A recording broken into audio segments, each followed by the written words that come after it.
Howdy, folks. Welcome to this live stream. I'm Electric Geek, and I'm joined today with none other than my fellow Scot, Jimmy, of the Scottish Geek How we doing, channel. guys? How we doing, everybody? So I see there's 5 people on already, ideal, and there's some comments in there. We've got the Cheekster.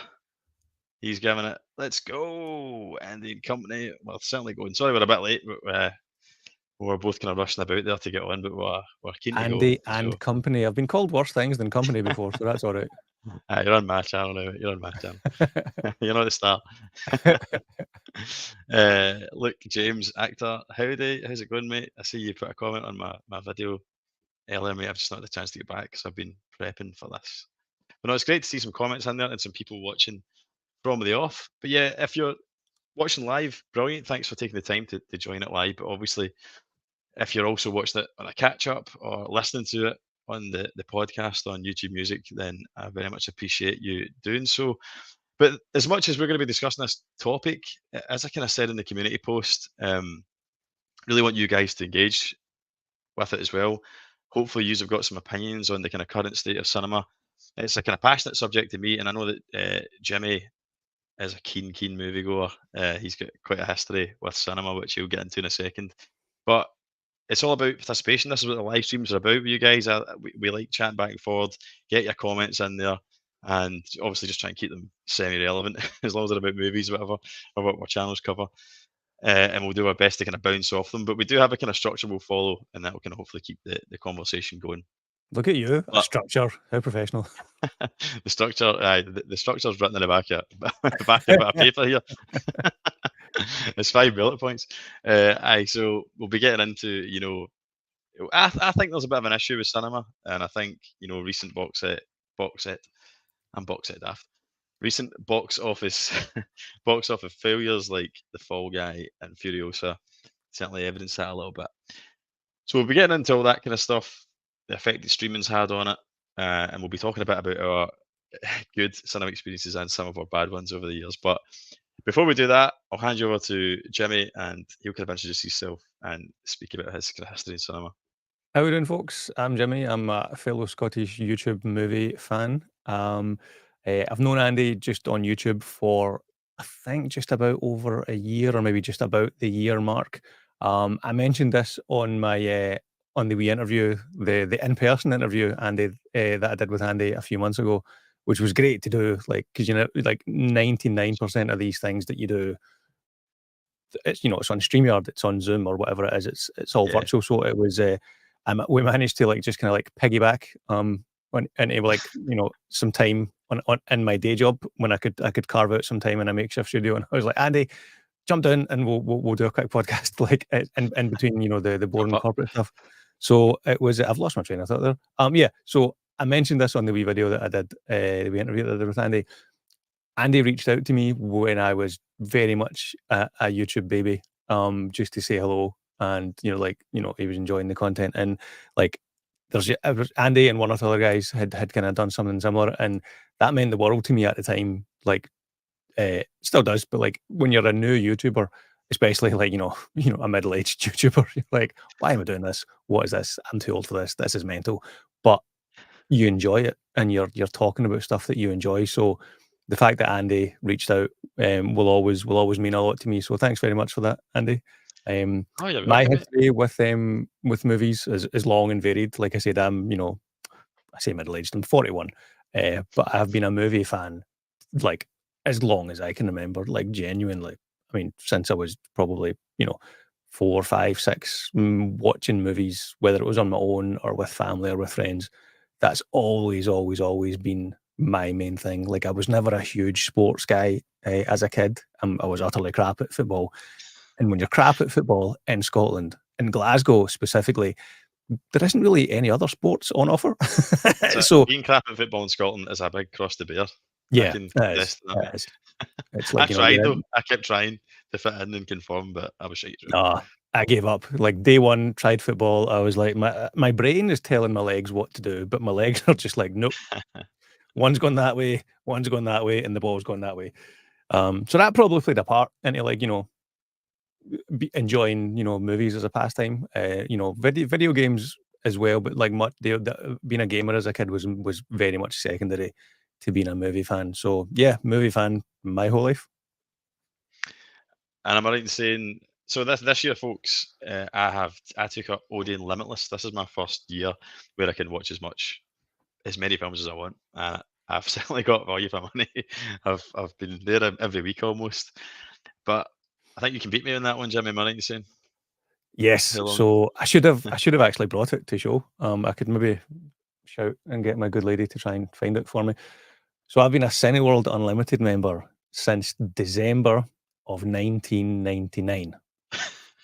Now, some keen mathematicians out there might think that's not Not me. possible because Cineworld didn't exist in the UK I in didn't know it existed. 1999. I thought it was newer than that, but shows you. They didn't, but Cineworld bought UGC, I think, or something like that in I the UK. remember So UGC. Yeah. I was a member, like UGC had the unlimited membership first, and then Cineworld just kind of co-opted it. But when Cineworld, took over and rebranded their cards, the card they sent me still had my original. Thank you very much. So You got a my good beautiful lady has assistant off my good camera. lady's obviously watching the stream and she's brought it in. So if the camera will focus on that there, I'll hide my eyes. I thought, oh, there So we go. right Yeah, it's working. here, nope, not there, there. Let me give you full screen, mate. Let me give you the full screen. There you go. Oh, I better hide this. December 1999. Oh That's wait, when man, I joined. I've got a comment up. That's not helping. That's cool. They'll believe you. They'll believe you. That's when I joined Cineworld Unlimited. It was UGC back then. So yeah, been a member. What's that? 20. So this December that'll be 25 years. I'm 41, so more than half my life, I have paid X amount a month to go to the movies as often as I can. Um, I think I talked about this on a YouTube short or on my, I think it was on a TikTok video, but I remember a couple of years ago. So apologies for anyone who's already heard this story because I have told it a couple of times, but it's a good story. A couple of years ago, I'm at my local Cineworld here in Glasgow, and hand the card over for it to get scanned to get your discount on your snacks and stuff like that, and you get your actual scanned in. And the young lady behind the counter, she looks at the card, and she's like, "Oh," and I'm like, "Oh crap, is something wrong? Like, has it expired? Have I given you my library card by mistake? Library card? Who's got a library card? Have I given you my bank Definitely card by mistake?" showing your age I now, know, mate. showing my age Library there. cards. Yeah. And then she shouted over a colleague, a young lad. I mean, the two of these guys, they're Cineworld workers, so they were like, let's say they were 20 years old, maybe if that. She called him over, and I'm thinking, crap, something's wrong with my card. There's an issue here. Like, what's going on? Is this like a sting? I've been rumbled. She's looking at it. She calls her pal over, colleague, and then she shows him it, and she points, and then she's like, "You've been a member here longer than I've been alive." And I was like, "Oh, that makes me feel old. Thank you very much." Ancient. But yeah, so almost 25 years, been a Cineworld card holder, more than half my life. When it started, it was, I think, 8.99 or 9.99 a month. Obviously, it's doubled in price over the past 25 years, but it's more or less went up with the average cost of a cinema ticket, maybe even less so actually. Like I'm sure a cinema ticket back in like the late 90s, maybe a fiver during the week, and then it was maybe like what, £7 or £8 in the weekend. So, Yeah. I mean, it's always more or less been like the cost of the unlimited card, and Odeon do it as well. You've got your Odeon Yeah. Limitless card. Limitless. It's there's the cost comparisons between Odeon versus Cineworld. There's not a whole lot in it. I think it's going to come down to what's your local. If you've got an Odeon that's a 5 minute drive and a Cineworld that's a 30 minute drive, go to Odeon. Yeah. Get, That's get, get their membership. I'm quite fortunate. Like I've got an Odeon that's a 12 minute drive. I've got a Cineworld that's a 12 minute drive. Like I've kind pick and of choose. I've kind of spoiled for choice. And there is sometimes I'll go to the Odeon, like if they've got a deal on or there's a random movie that's playing there that you want to see. Or let's be honest, the Odeon nachos are amazing. The Cineworld nachos are not so much. Cineworld, I love you, but get better nachos. If someone Um, doesn't comment about the Odeon nachos in the stream tonight, I'll be disappointed. the Odeon They nachos are deserve to be epic. commented about. They are epic, Yeah, but they've but went I've through got some change. They've went through some changes though. they But have, they have. there's some comments building up, Jimmy. So I just want to Yeah, quickly sorry, give man, I was praise. rambling. You No, crack you're on. fine. No, you're fine. But just before we kind of go on any further, so video tasties there. I used to live in the cinema and saw 5 films in one day once, but been once so far this year. There's a bit of a living testament maybe to what's going You've on. only been once this year? Well, It's you need to because he tell live us. streams every single night. That's I why. know you've got no time. So, but you can't just leave us hanging there, Gareth. What's the one film that you dragged your ass to go and see at the cinema? You need to tell us what it was. We'll come back to that if he comments. And I want to know what you guys, what's the most yous have seen in one day at the cinema. Mine currently stands at 2, and it was recently. I seen the Phantom Menace. Check this for a weird double bill. I seen the Phantom Menace and Challengers in the one day at the Odeon Lux, right? And it was great because I've always wanted to do that, and I would have stayed longer, but I had to get down the road for the kids. But 2 weeks later, I then got a bloody parking ticket for parking in the. In fact, I meant to ask you about this because you watched 3 bloody Lord of the Rings films in that same cinema, Yes. right? Did you get a parking ticket? Nope. So how did I? How did I get one? Apparently, you can only park in there for 3 hours, right? But Yeah. surely, if you're a paying, if you're there watching movies, you should be getting a parking ticket. Is that at the Key? At the Key, I parked right outside it, like in the proper customer car park. Do you know what? So I very well might have got one of those like penalty charge because it's technically not a parking ticket. It's a penalty charge thing for a It's one private of car these. park. Mhm. So that I may have got one of them and it's just been ignored because there's nothing. But that's a whole different topic to Don't get into. You're don't probably not incriminate allowed to talk yourself. about that. Don't incriminate yourself, Jimmy. I was going to say, I don't You never remember know. They might getting be somebody might be a subscriber watching this. I don't remember getting a penalty charge thingy for the Odeon that day, but yeah, because I was there for 14 hours or something like that, and I don't think I got And did one. you move the car? No. Did you get? No, no, did I No. help? No. I see. That's I got interesting. screwed. I got Yeah. screwed then. Right. Anyway, Total Movie Recall. Easy lads. Looks like Will Smith was pulling no slaps this weekend. 50 mil opening is pretty Very respectable. nice. Shame Furiosa couldn't do the same business. It is a shame. I've seen both in the cinema. I know Jimmy. You did reviews of both these, Jimmy. I did, yeah, yeah. Aye. Remember the link for Jimmy's channel is in the description for all the latest funny and witty movie reviews. But yeah, Thank you I very much. think both these films are good. Not to labour on the movies too much, but I enjoyed the Bad Boys film. I found it surprisingly quite enjoyable. But I don't think it's a patch on Furiosa. And yet, like you say, massive disparity in box office returns. But we'll start the chat on the cinema stuff soon. Luke James, actor. State of cinema is overpriced. Food/drink. Near me, the Starbucks inside the Cineworld is a fiver for a coffee. Yeah, there's cost of partner with Odeon, and it's the same. It's roughly about £1.50 more expensive than it is on the street in a Costa. Ah, I didn't know that. But you get your discount with Starbucks in Cineworld. You don't with Odeon though, which is a bit poor. Oh, So you get 10% off all their stuff, but it yeah. doesn't extend to Costa because they're obviously like No, their own company. the Starbucks in my local Cineworld, it's at Glasgow Silverburn. You get, with your black unlimited card, which I think, if memory serves, you get a red unlimited card for your first year, and then after 12 months, you get a black one. Make you special. So See, I like stuff like that. That's what it's all about, though. Those little touches. once you've been a member for more than a year, you get the black card, and that gives you 25% off of all food and It's snacks, good. including the Starbucks that's inside. I never actually use it. I'm not a coffee drinker. Like the odd time I'll have gotten a hot chocolate, but I've not really noticed whether or not it's a discount on an already inflated price, which kind of would defeat the purpose, I suppose. Um, Aye. but yeah, look, even with a 25% discount, movie snacks are expensive. Like that's not a surprise to anyone, I don't think. That's always been the case. That's always been the case. To go back to get what Gareth mentioned about seeing 5 movies in the cinema in one day, I did that a couple of times way, way, way, way, way back in the day. Again, anyone who's as old as me, you might remember National Cinema Day in the late 90s. I think it That's ran still a for thing, National Cinema Day, though, is it not?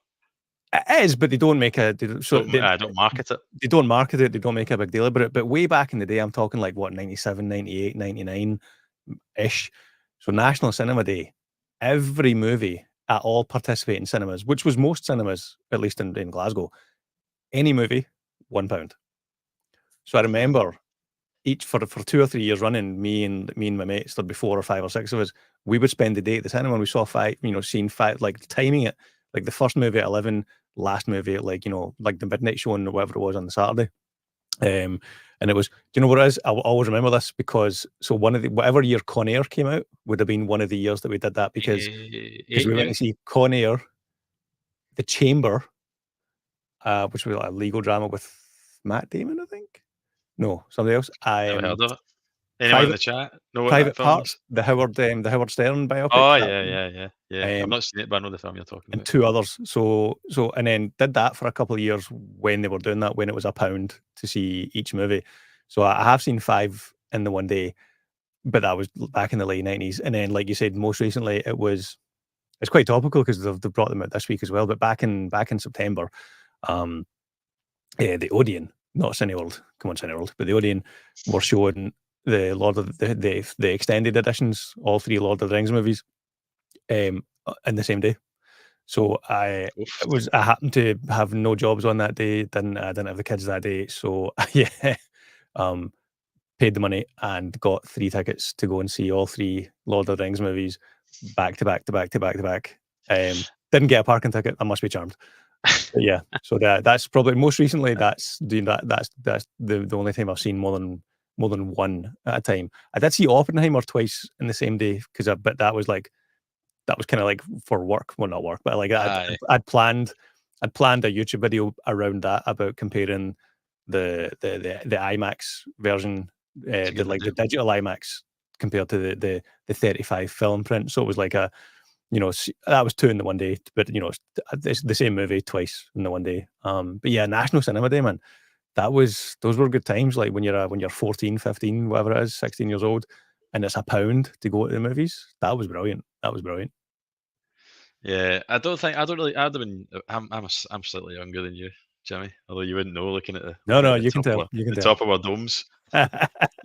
It's a I've got a very bright light trying to like blind out all my wrinkles here, Jimmy. Believe me. So yeah, I washed them all out. Where were we? Yeah, so there's a comment here that I found quite funny when it came in. To give it context, this is in relation to your Cineworld card and the length of your membership. So someone has put on Jimmy's longest relationship. Do you know this person? that is my better half. That's my good lady. Ah, okay. Because I was going to say, yeah. So she's the one that like opened the door and like handed Because me I was the a bit card. worried about bringing this up in case it was like some like bitter ex, and you just told me No, that no, your no, no, current no, no. missus was watching. Hopefully she'll never be a better ex. Yeah, so my longest relationship ever has been with Cineworld. It's true love. Fair It's true play. love. Not gonna lie. You've been with Cineworld longer than I've been with my wife, so it's cool. But I mean, that's the thing. Like more than half of my life, I've been with Cineworld. Like, and it's got to the point now where I'm like, even if like, I don't go as often as I used to. Like, I've got 3 young kids. Got a full time job. Like, I don't go as often as I used to, but I still probably go at least twice a month, which does make it financially viable. But then there will be times when I'll go 4 or 5 times in the month. So, but it's got to the point where it's almost like I need to just keep doing it just to keep the streak alive. Like, in my mind, I'm thinking, right, I need to pay the mortgage, I need to pay the gas and electricity, and I need to pay my Cineworld card for life. That's, No, and not necessarily in that order not in of that order, no. priority. Just like, we can live without gas and electricity, but I can't live without the cinema.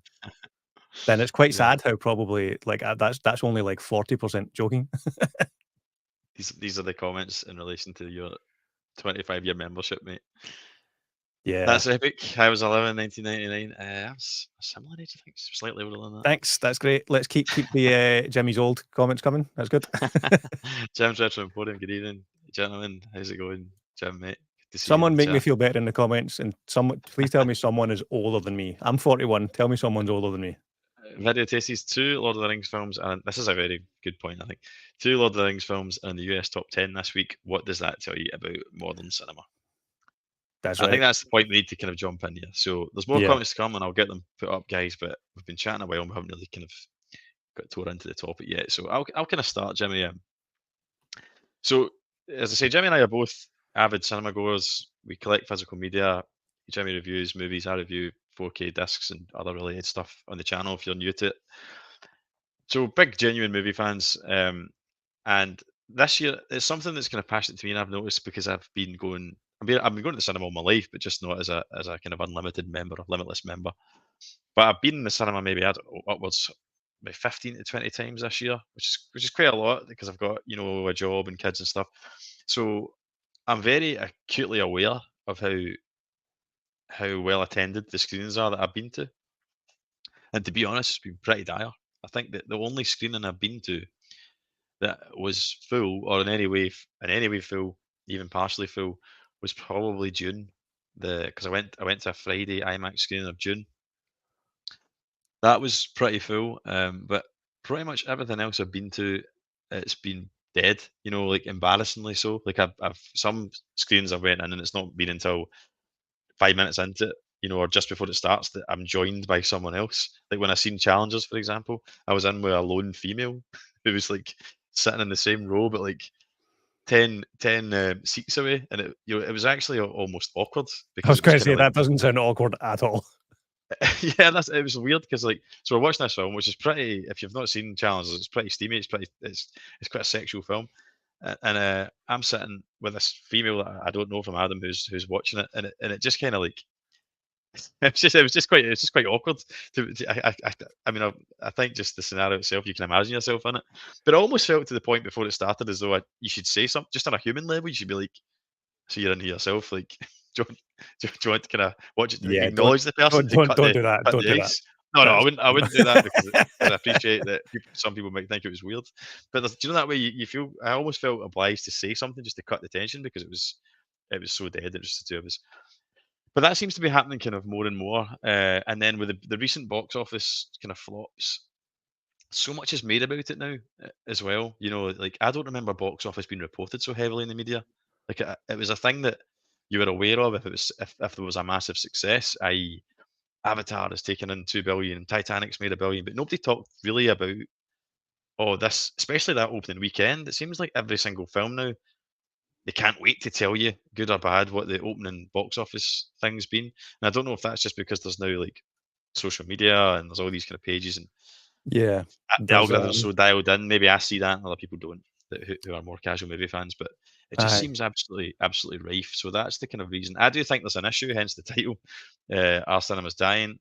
That isn't how I remember cinema going over the years as a young kid. I remember them always being busy, and it just seems now that unless it's an absolute event on day one, you will be sitting in a pretty much an empty cinema. And when I speak to my friends about going and that like kind of more casual movie fans that I'm going to the cinema and that I got this limited pass, some of them looked kind of like perplexed by that. Kind of, all right, you're doing that. Like, do you still go to the cinema almost? Like, is that still a thing? Because they're just watching stuff when it comes on demand, or worse, not that I'll name any of them, but they're getting it off what I like to call Hookie Street. For those that like a bit That's of an old Rodney Blair reference. boy, You're old as that well. is an old reference. See, I'm old as well. Don't be fooled by my youthful good looks. I do say so myself. But yeah, that's where I'm at, Jimmy. Have you got this? Have you got a similar kind of outlook? How do you feel about it? So I'm gonna jump into the middle of what you said there while it's fresh in my head. You talked Yeah. about like the box office, the opening weekend, there being such an onus on that. There's kind of a excuse me, hang on, I'm gonna cough.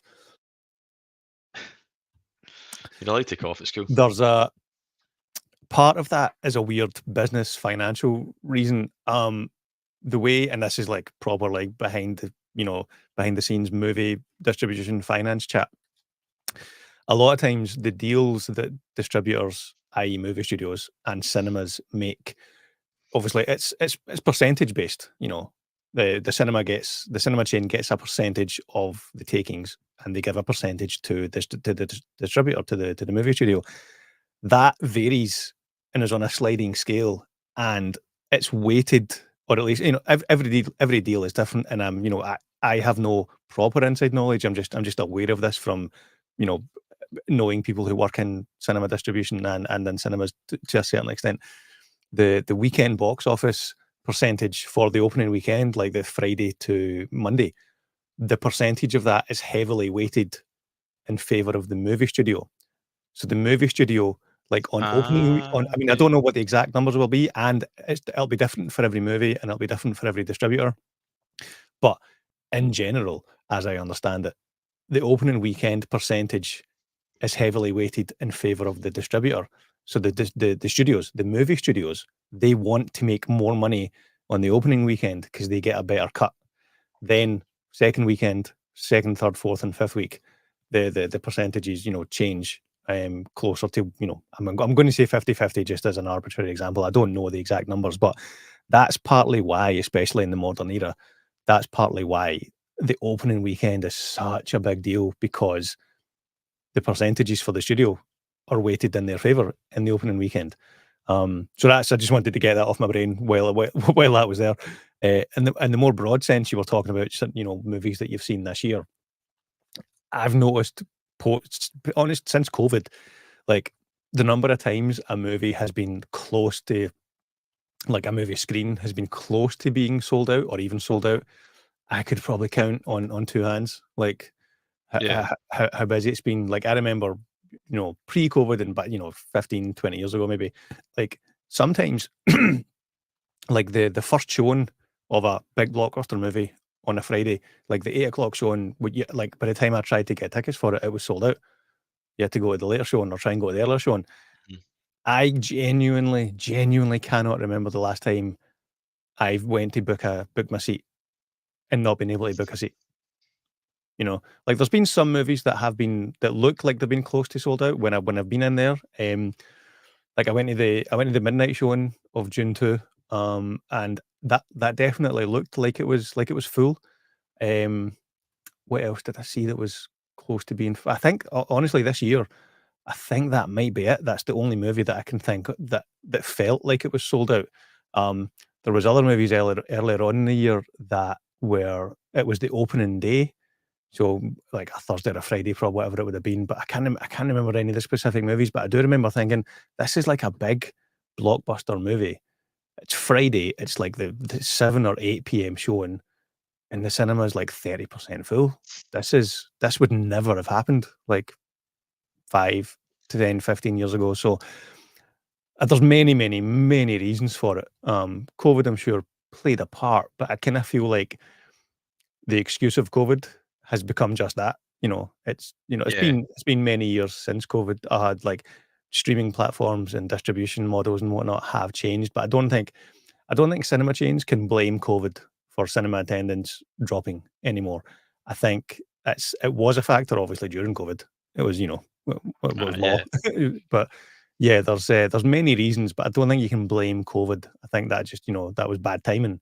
I think this was always I think COVID maybe like brought the current situation we're in, brought it forward, sped up the process a year or two. yeah. But I It's think I think I think this was the direction that things were going in all along.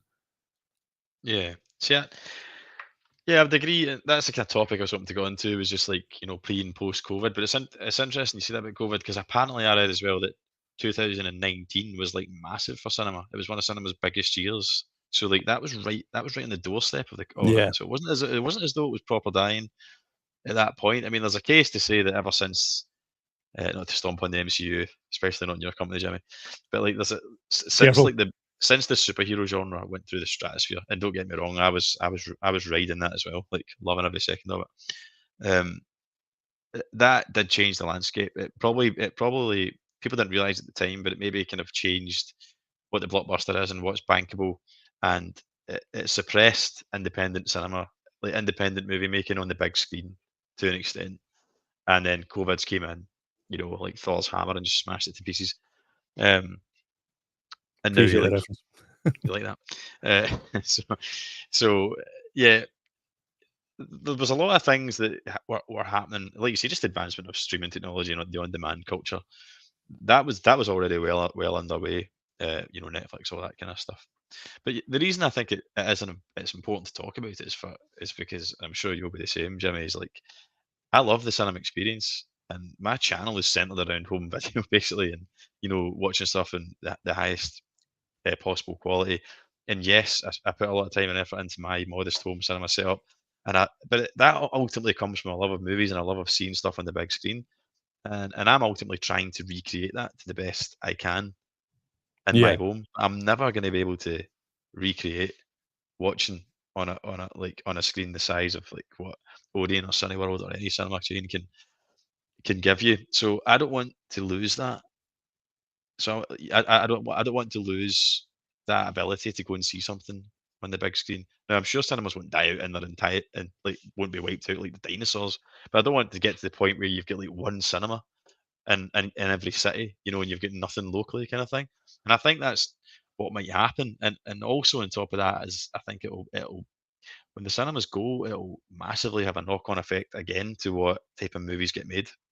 Yeah, yeah. That's kind of what I'm concerned about. And we might not get the big kind of blockbusters anymore because blockbusters are supposed to be seen on a big screen. And if the big screen doesn't exist anymore, how does that start to change? Like those films I grew up with, your kind of 90s, your noughties big blockbusters. And it's the shared experience. Like, for example, all the platforms have tried it. Like some people hate this and stick it in the comments what camp you're in. I've got mates that don't go to the cinema because they hate being around other people. That's fine. But I'm quite a sociable guy, hence I do this live streaming and all that. But I like that. I like that shared sense of community watching a movie. I don't need to speak to the people. Like I'll be there with my mates, which is good. But even my mates, I don't talk to them throughout the film because we respect that we don't want to be disturbed. But there's something about just glancing around and feeling feeling scenes that's supposed to be epic. Like for example, June 2 there. A scene that I found really powerful was the sandworm when he kind of Sorry, hang masters on. the sandworm. I fell asleep there. You were talking about June 2. What? Sorry, you weren't the biggest of fans, right? You and your lonesome there. I know, But I know. Sorry, sorry. anyway, whilst you were sleeping, there was this probably one of the best moments in cinema ever were happening, and it was when Paul Atreides kind of masters the sandworm, right? Proper hairs in the back of the neck stuff for me anyway, and you can feel it.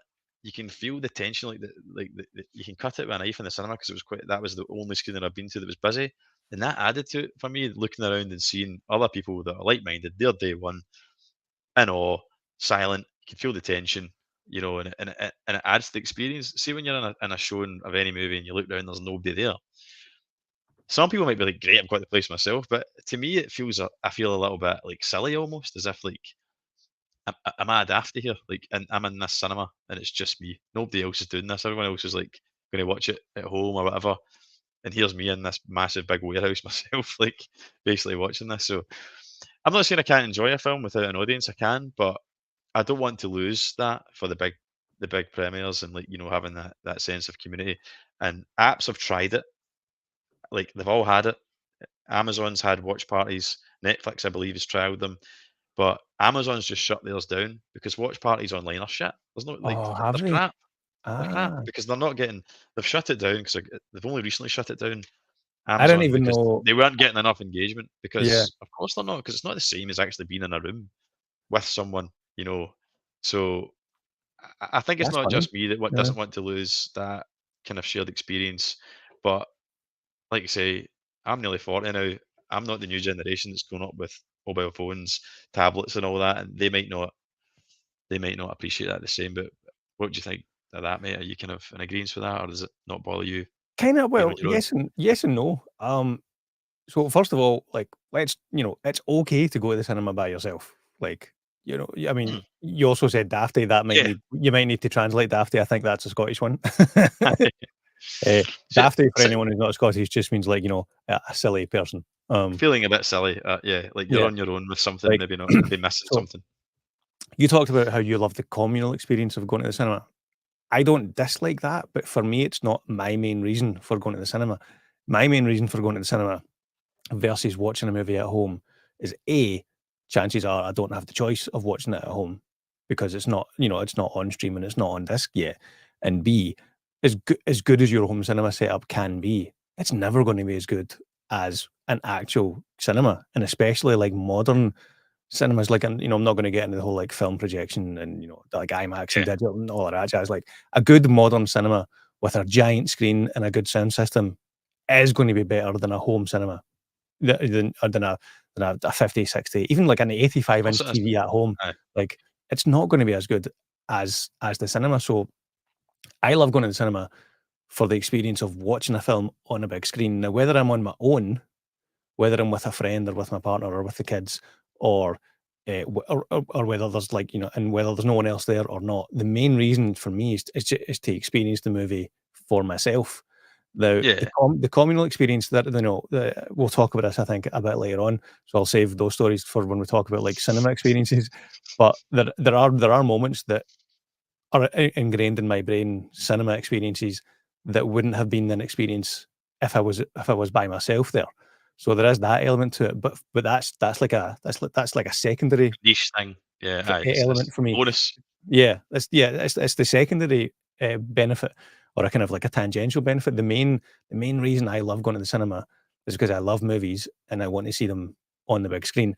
Now, if I was mega rich and could afford to like have my own like IMAX screen, like on my property, I would go there, and I wouldn't go to the cinema.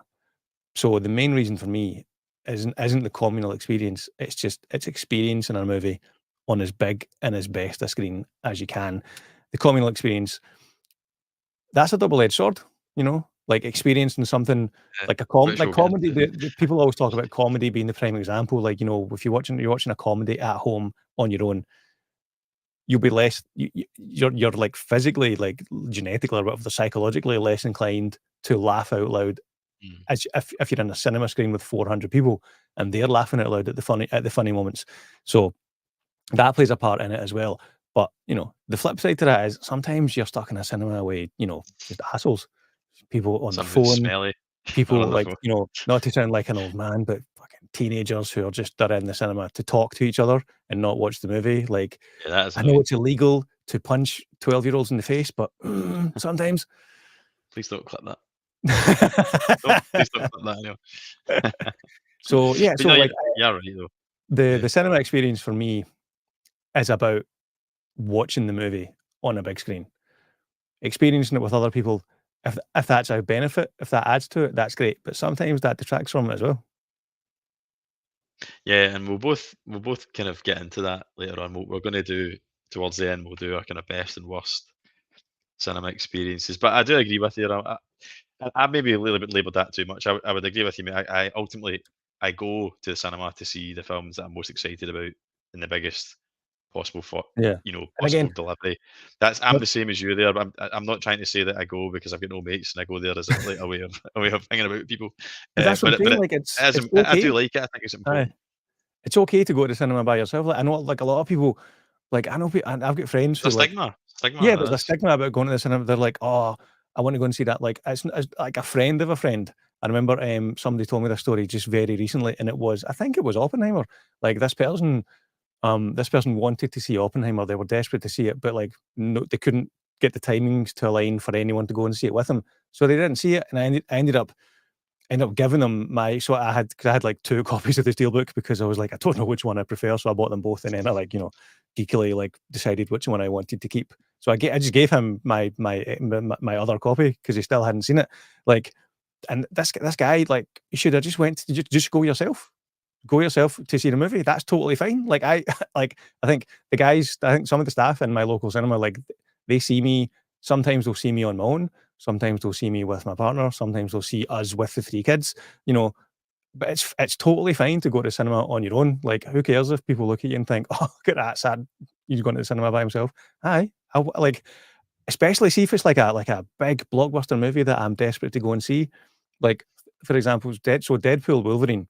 Like, and I said this to my partner, like, when the tickets came out, I was like, "Look, I'm going to the first showing that's available, which is probably going to be like 11 a.m. that day.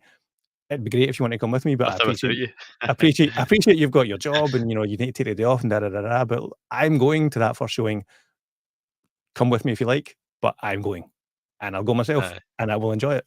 And so whether you're with someone or whether you're not, point is, it's okay to go to the cinema by yourself. If it's a movie, you want to see this movie, don't be too shy. Don't ignore the stigma. I don't even think it is a stigma anymore. Like, it's Nah, I don't fine to think go it is. I think yourself. you're right. Aye, but people maybe it still lives in their head that there is. So I Aye, think like when that's I an did. excellent point you brought up, though, mate. Because you're right. There maybe are people out there that miss out on films. That's certainly my policy. Is I say that like I've said that to my mates for years. I've been seeing films myself for years. Is that I'm not going to miss out on a film I want to see on the big screen just because someone can't go with me. You know, it's better if someone joins you, but I would rather see it on my own. And sometimes, depending on the film, it can be better on your own. Certain films that maybe like slow burn, kind of more cerebral films, are actually quite good to take in on your own. Yeah. But yeah, I think that's a good point you made, mate, and that, to kind of you know promote that don't be scared to go yourself. Aye, and I think ironically, I think one of Cineworld's newest ads that they've got playing in the cinema, like, I think they even mention that, they talk about, with Aye, the, the like last bit. they say what's the line they've got because it's like a lot of and again, Cineworld, I love you, but some of your latest ads are pure cringe. But, Is one of Nicole them Kidman still in them? I don't She's in think the so. Cineworld ones, isn't she? Or is that I Odeon? think so the cringy ones I'm talking about, I think are like the ones from last year where it was like they had like the social media stars, like the young TikTok stars going doing their shtick at the cinema. And now, I appreciate what people are thinking. They're thinking this is a 41-year-old guy saying that TikTok stars in an ad is cringe. What does he know? He's 41. Yes, that's true. But 13-year-old stepdaughter, it was her that said it first. She was like, "Oh my god, those ads are so cringe," and that's the prime audience for Aye. TikTok. Like, and she's saying that they're cringe. I've lost my train of thought. What was what were we talking about there? Just talking about watching your own, like the Odeon jingle spiel was something like it's for the limitless. It's like blah blah blah blah. See all these films with your friends, and the last bit is or even better That's the one I'm thinking of. That's the one on I your must. own, and it's Yeah, like one guy sitting himself with like popcorn. that's So me. yeah, that's me and you on my own in different cinemas. We could just all went together if they want. I know you're the Uh, Cineworld camp. Sorry, you're the Odeon camp. I'm the all right. Cineworld camp. We're both I there on nearly, our I own. nearly went, I nearly went to Cineworld, but it's just I live in here, and as you know, it's maybe like a 40-minute drive as opposed to 20 minutes. And So you don't even that's have the Odeon left in there anymore, don't you not? no. There's a Merlin cinema, and annoyingly, it got bought over and rebranded like the month after I committed to buying the Odeon pass. But to be fair, they only do X amount of stuff, and I need to see a lot of afternoon showings with it, like with childcare. So I kind of Yeah, need a bigger chain. But anyway, we'll jump into some comments because they're starting to build up. I really appreciate you sending them in, guys. Again, if you're joining us and you're watching the catch up, also feel free to comment, and Jimmy and I will get back to them. yeah, Don't think just because you've missed a live, you can't still stick your two bob in, as they say. Anyway, so Cheekster77, a long time subscriber and always comments on my videos, so appreciate that, Cheekster. He said, I've even watched the same movie 3 times in a single day. That's wow. commendable, mate. Wow. And it's the Equalizer 3. You should get a medal for that. I thought that was shite. Aye, Uh, I've not seen that, but like that seems like an interesting choice to do 3 yeah, times in but the one then day. he kind of explains it. So in three different formats. So he was IMAX with GT, Laser GT on UK's widest screen.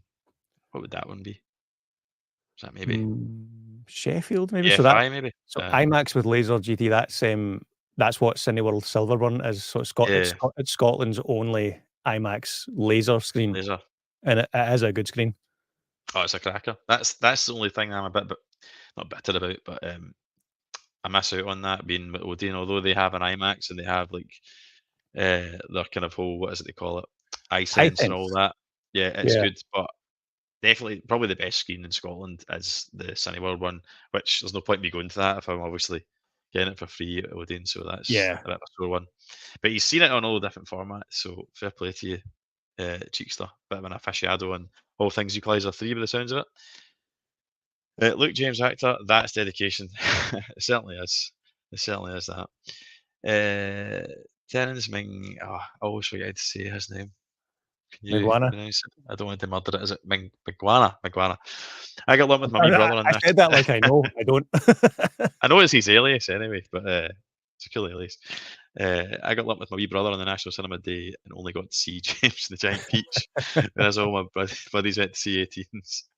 I was in a similar situation to that, heartache over certification once when I'm a big Bond fan, and the first Bond film, which should have been my first Bond film in the cinema, was Tomorrow Never Dies, which was a 12 certificate. And my dad took me and my mate Richard Ross to see it.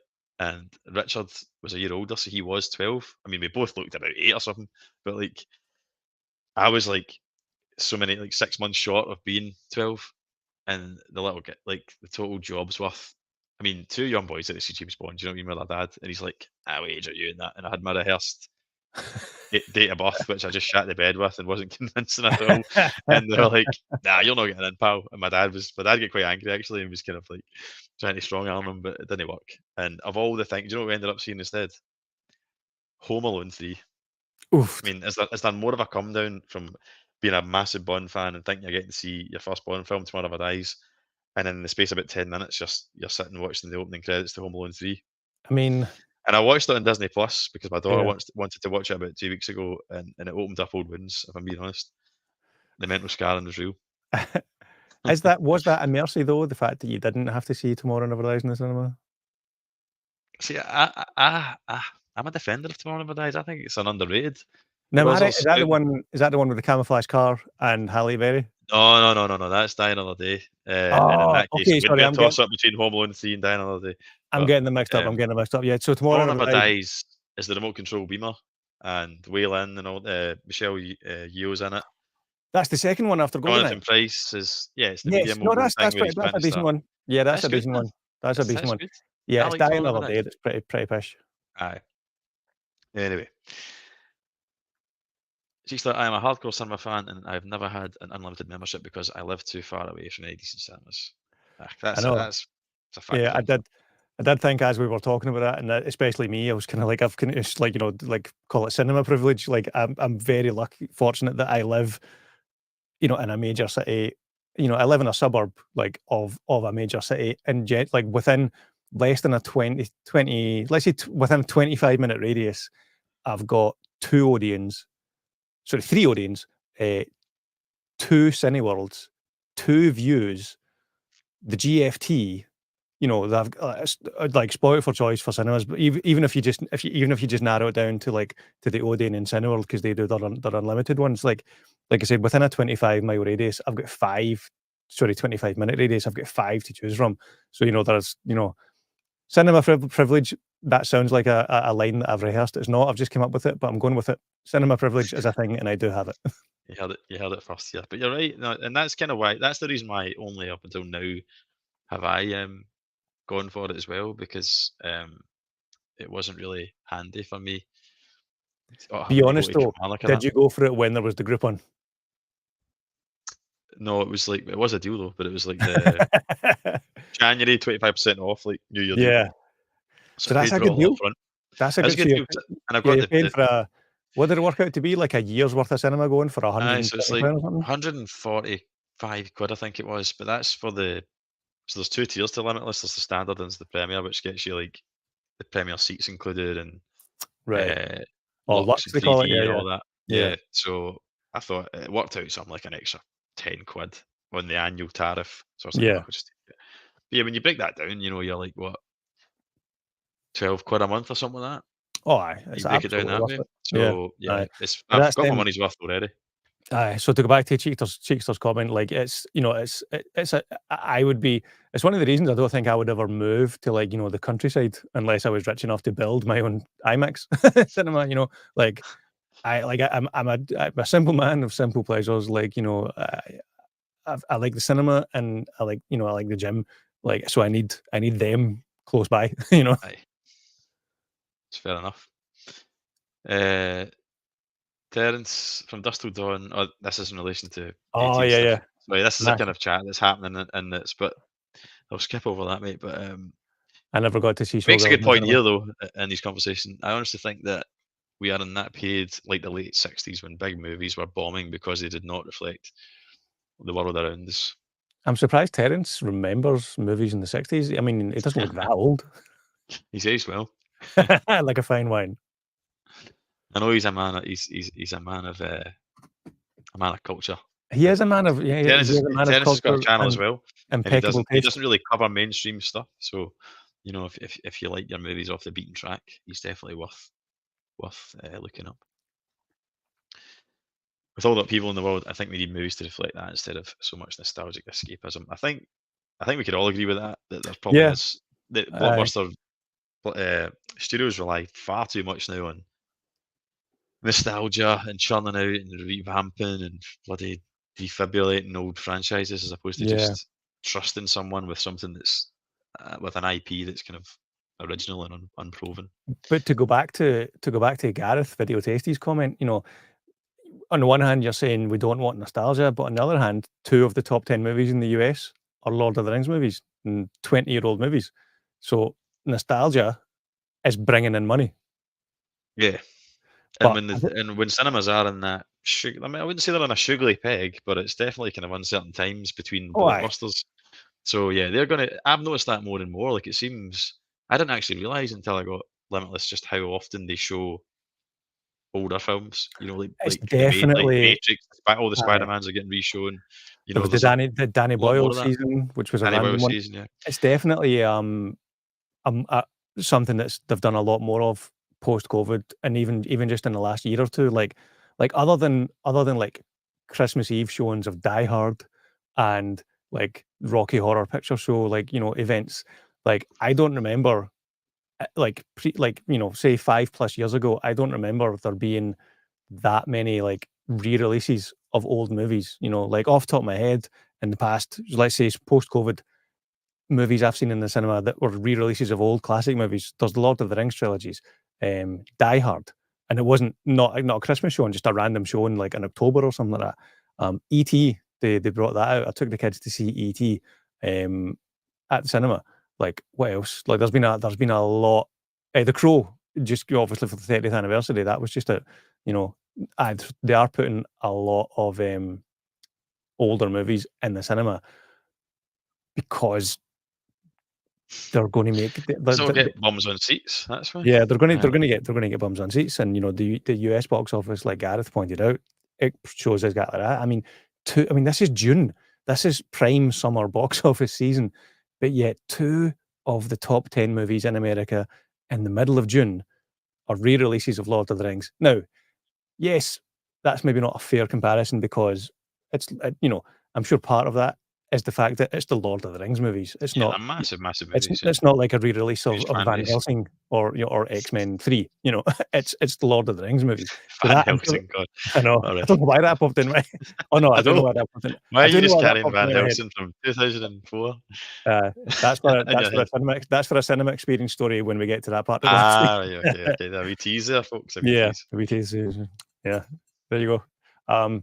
Yeah, so box office, old movies, nostalgia factor. Yes, we would rather that, there was more newer movies, but I think cinemas are like, there's a lack of current. I mean, the thing, something I don't think we've touched on either, which is probably fairly relevant. I think they talked about this. I think I read it in Empire, or they talked about it on the Empire podcast. Which, by the way, if anyone doesn't listen to the Empire podcast, it's brilliant. It's like 3 or 4 people who write and work for Empire magazine. They do a weekly podcast. It's probably the only podcast that I listen to like on a weekly basis. Anyway, so they talked about this. One of the reasons that they're re-releasing classic, just old movies in the cinemas just now. There's a lack of movies because of COVID and because of the strikes. Like specifically this year, not really because of COVID, but because of the strikes last year. There was like because when you add up the actor strike and the writer strike, there was a period of what, a good 6 months where Yeah, nothing production had just stopped. nothing was Yeah, getting made. Now that was a year ago, which means those movies would have been coming out now, but they're not. So, that's kind of that. I think that would at least explain part of the kind of like the odd box office lull that's happening like in the yeah, global box office just now. It doesn't explain everything, but I think that plays a part in it. yeah. I think. Yeah, I mean, it wasn't like you say. I don't remember them ever. I don't. I think back in the day, I say back in the day, like my earliest memories of going to the cinema from the kind of early '90s onwards. Like there wasn't that. Like there was an This will kind of roll into a point I wanted to cover, which was talking about how streaming and like enhancements and how movies are delivered to the home now. How the home video scene has changed. This will take us kind of into that, but I don't remember re-releases of movies back in the day. I think they're a good thing now because, like, so I didn't manage to get to see it, but I've never seen Shallow Grave. And then there was the Danny Boyle season, and I thought, how awesome would that be to watch Shallow Grave for the first time, but in a cinema, like whatever it was, Oh, I 30 thought you years meant later. I thought you meant you hadn't seen it in the cinema, but you mean you've never seen it No, at I've all? never seen the film, so like, Oh, did you go and there's, see it? and No, I didn't. But like, Oh, I just couldn't. mate, I it's couldn't. I could. brilliant. What the thing is with these retro showings is they tend, as you'll know yourself, mate. They tend to be it's Tuesday night at 7:30 on Aye. this date. So like, And it's a bunch of you know, 40-year-old guys sitting themselves watching. well, a wee empty seat where I should have been. But yeah, so I think that's great because I think it is important to keeping these retro films in the public conscious for people that love them to be able to experience them for the first time, maybe on the big screen, or just watch it for the first time ever on a big screen. But yeah, that's something that's kind of crept in, and I don't think it's a bad thing, but it's definitely a telling sign of they're not getting bums on seats for kind of new stuff that isn't an MCU film or a massive big blockbuster, So they're showing like shallow grave, things like that Yeah. instead. But how much do you think like back in the day in the 90s, right? If you like, I remember Jurassic. I know you're a big Jurassic Park fan, right? My mum and dad. I mean, who isn't? But my mum I and mean, dad. well, it's the best movie ever made, and that's just a fact. My mum and dad went to see that. I remember it being all over like would it have been GMTV or would it have been the Big Breakfast then? Can't remember. I remember watching it on Breakfast TV anyway, and it was like huge. It was like one of these films like your Batman 89s, your um, what else? Like Terminator 2. These big films that come along every now and then, and right there and then that they're going to stand the test of time. They're going to be really iconic, massive pieces of pop culture. Jurassic Park was no different, and there was a massive buzz about it. But I'd have been like six at no, I was older than that. It was a So it came 7 at out the time in or it something. came out in '93. Yeah, I was 7, and my brother was 5, and my mum and dad were like, "Well, we're going to see that," and I'm like, "Oh, you'll be taking us then?" And they're like, "Don't know." Looks because bear in mind, people hadn't like watching the trailer. People hadn't seen stuff as realistic as this before. So my mum and dad were like, "No, I think we'll go and see it, and we'll gauge how scary it is because it's pretty realistic looking kind of thing, right?" So they went, and I remember them coming back and going off about it to my grandparents about how amazing it was, and oh my god, it's like it's like seeing the dinosaurs for real, blah blah blah. And we're on tenterhooks, like waiting to know if we can go, and then we're like asking the question at the end, and like, so can we go and see it next week? And they're like, nah, absolutely not, too scary for you. Really? And I was absolutely devastated. And then That's borderline child but the abuse. thing Like, where I'm going with this is like back then that was it. So that meant I wasn't getting to see that film for a whole year, yeah, maybe even longer than that. You'd have to wait for the VHS release, and if you didn't get it rented out, minimum 6 months back then. Like minimum. minimum, that's generous. Like if you Aye. didn't, and Jurassic Park would have rolled on at the cinema for donkeys and donkeys, Oh, so that aye, aye. extended it. And then Gareth broadcast will wise, know when that came out on you'll video. know Like that, yeah. he'll know that. Broadcast wise, you're looking at like 2 years maybe if Yeah, you're lucky before like terrestrial TV will pick it up and show it like one night. None of this on demand nonsense. Like they'll show it one night, and if you're not in for it, that's you. If you've not got your VHS ready, you're scuppered. So the reason I mentioned that is like look at that compared to these days, right? Now that was a pain for me as a 7-year-old. It was heartache, but it drives like a need to go to the cinema. I was 7, I couldn't just go off my own back. But if you had that today, right, people will go and see it. Like Bad Boys might come out, right?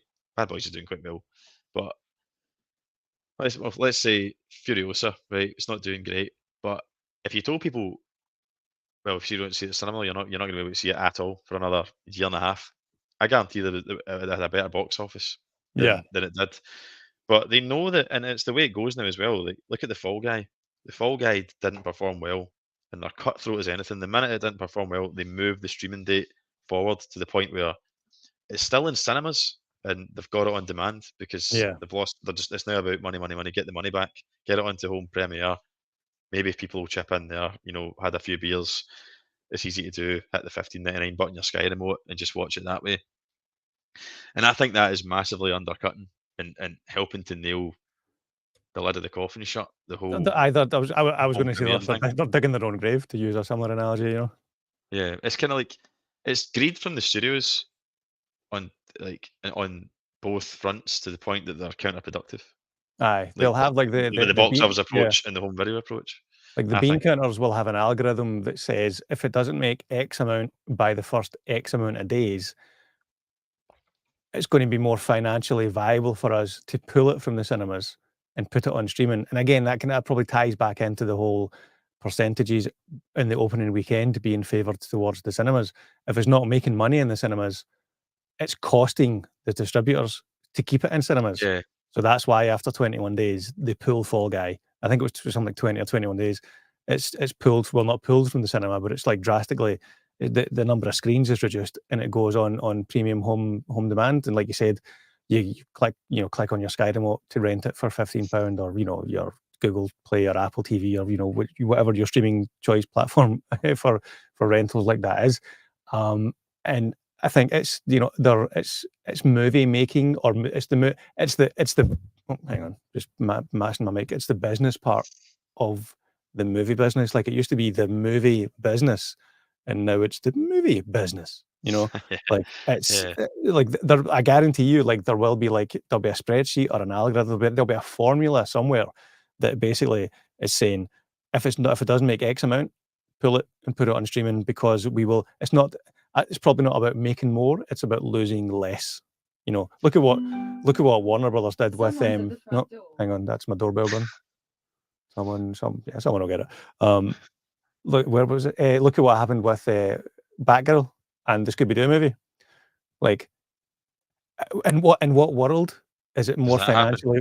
In what I know. world is it more financially viable to just bin a movie that you've spent? I Was think, it what was 80 the report? million? Was it not I 80 I was million gonna say spent I on was that? gonna say 90, so About 80 or that? 90 million. So they've spent 80 or 90 million, but because of various, like, tax laws and merger laws and percentages and all of that stuff, somebody somewhere in the accounting department or whatever it is, like, they came up with the formula that said, "By the way, guys, we don't think this movie is going to make X amount of money. It's gonna cost you Y, but if you do Z, which is bin it, you will lose less money." Now, no one's got a crystal ball. They can't tell the future. And obviously, with the Batgirl movie not going to go in the cinemas, it was going to go on what was it, HBO Max. And I think that, as a platform, as a streaming service, didn't exactly set the world on fire. So the bean counters decided, yeah, let's just pull it. So in a world where the movie business is ran like that, the creative side, the artistic side of the movie business is just being completely steamrolled by the bean counters, and by the people who are counting the money. Now, not to say that that's not a viable part of it, because movies need to make money, but Of course they do, yeah. movies need a chance to make money for a start. Like, you don't.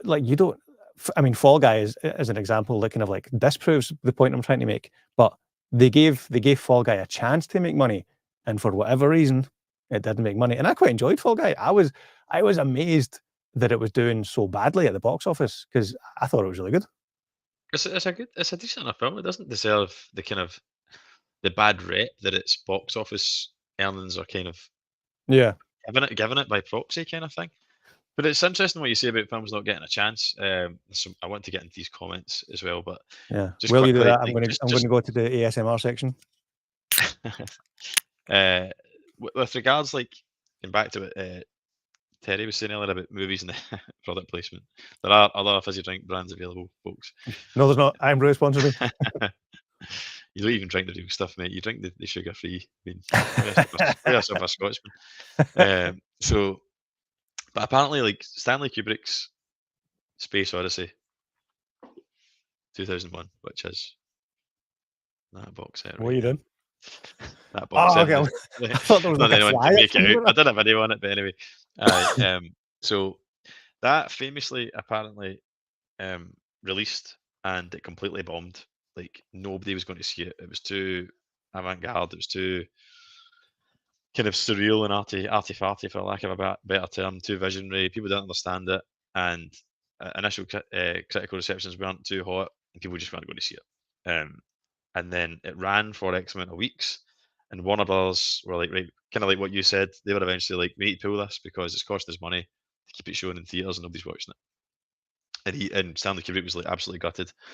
And then some studio exec, I don't know if it was Stanley Kubrick himself, but they phoned the studios to, they phoned the cinema, the local cinemas and stuff, and said, look, we're going to pull this in the next week or whatever.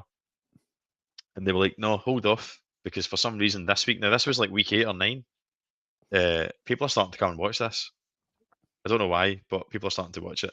So what happened was it took almost like whatever it was. Don't quote me exactly on the weeks, but it had weeks of literally nothing and flopping, and then because of the whole kind of hippie movement at the time, the people started watching it as a kind of psychedelic thing. So people were going in and out their face on like magic mushrooms and smoking dope and stuff, and then and taking it in as a psychedelic thing. And then Right. it got this underground kind of cult following, and they didn't pull it because all the projectionists were like people are watching this now. Word of mouth is happening. It's becoming this kind of experience for an audience that we didn't really get, which no doubt helped though in its overall like momentum and propulsion towards it becoming the kind of like bona fide and classic, rightly so classic that it is today. But that's an example I think of when like that kind of very quick, tactical business decision of like it's not made in the first weekend, get it to streaming, like don't even give it a chance for word of mouth. It's like it's so cutthroat now in movies. They don't get that chance to breathe. There is no such thing as word of mouth because we play a part in that. You've got your YouTubers coming on. You've got your Yeah. some of them have massive sway. You've got your critical drinkers, your Chris Struckmans and all that. You've got your Mark Kermode. You've got your Empire magazines. Like media is everywhere now compared to how it was. It's instantaneous social media compared to how it was in the 90s and stuff. So there is no chance for word of mouth because word of mouth happens by the few media. Yeah. But do you know what I mean? Like before you've like it's not even been out at cinemas a week and you've seen like somebody tear it to shreds on YouTube and there's a million views. You've seen the memes, you've seen all like by people perpetuating the stuff as well and sharing it and that they maybe haven't even seen the film yet, but are getting caught up in the zeitgeist of like, oh, this film's terrible or this film's bombing at the box office. So, but then the casual guy hears that and says, well, I'm not going to see it then because apparently it's bombing at the box office, and they'll make a decision based on Yeah. that. Whereas I don't think like 10, 20 years ago that was even news that something was bombing at the box office. Maybe until a couple of months down the line when somebody would write an article about how it hadn't done well. It wasn't as Yeah. instantaneous as it is now. I So mean, I I think think it's like aye. so cutthroat these days.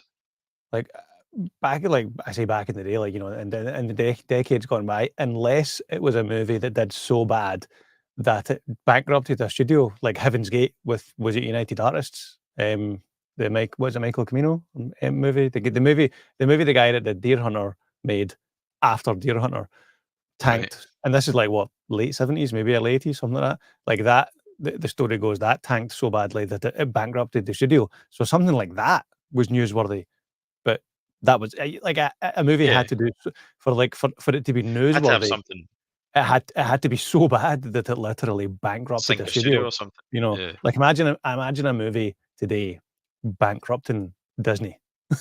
Like that would be news. But Oh, of course it would be. Yeah. anything, like you said, anything is news. Like when it comes to box office, whether it's box office failures or box office successes, it just if it doesn't make its money in that opening weekend, it's potentially going to be looked on as a failure. Like you talked about word of mouth. Word of mouth needs time to generate. Yeah. Word That's you what I'm can't meaning. Word of mouth isn't going to generate, even though we live, in like social Yeah. media and internet. Like word of mouth isn't going to generate over a weekend. It's going to take at least a couple of weeks. Like back in, obviously you're talking about 2001, took 8 weeks for word of mouth to build up for that. Now 8 weeks is never going to happen in today's age, but Yeah. It's you need different time. you need to give it more than a week. you know, for the potential word of mouth to build. And it might be bad word of mouth, but at least it'll be genuine. Yeah. It's like you say with that Batgirl. Like I think that's so bizarre, but I mean, do you want to see that Batgirl film? 100%. And I like want to see it. some somebody someday will accidentally leak it and upload it, and it'll be somewhere to watch. Like it's has to happen. It has to happen. Like and somebody somewhere will leak a copy. Aye. it'll be shame on the studio. It's Warner Brothers, isn't it? Must be. Aye. It'll be shame on the studio when that does happen because I absolutely guarantee if they even just release that to streaming now, with the kind of the hype that's created and the intrigue that's created with it being binned before it even got Yeah. released, people that gets people's curiosity up. I didn't give two shits about Batgirl until it got cancelled. Now I want to see it. Now I want to know I mean, I was looking forward to it what. for. There was two reasons I was looking forward to it. One, Michael Keaton's Batman was going to be a part of it, and I was like, "That's cool." Yeah, Also, the guys who directed it, Bilal and Adil, the guys who did the last two Bad Boys movies, I was like, I didn't know that until your review actually. It was Yeah, so, like, those Fall are, Guy. like those are good movies, like, I think they're good movies, but whether or not you think they're good or bad movies, you cannot say that those directors are, like, boring directors. Like, I was like, a Batgirl movie directed by those 2 nut jobs who did Bad Boys Ride or Die and Bad Boys, I was gonna say Live Free or Die Hard, that's not a Bad Boys.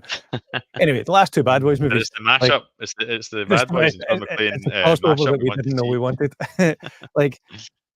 Like, I thought that's such an interesting choice for the directors of that. Yeah, that's, you know, so I was like, that made me want to see the movie. The fact it's those directors and the fact it's Michael Keaton coming back.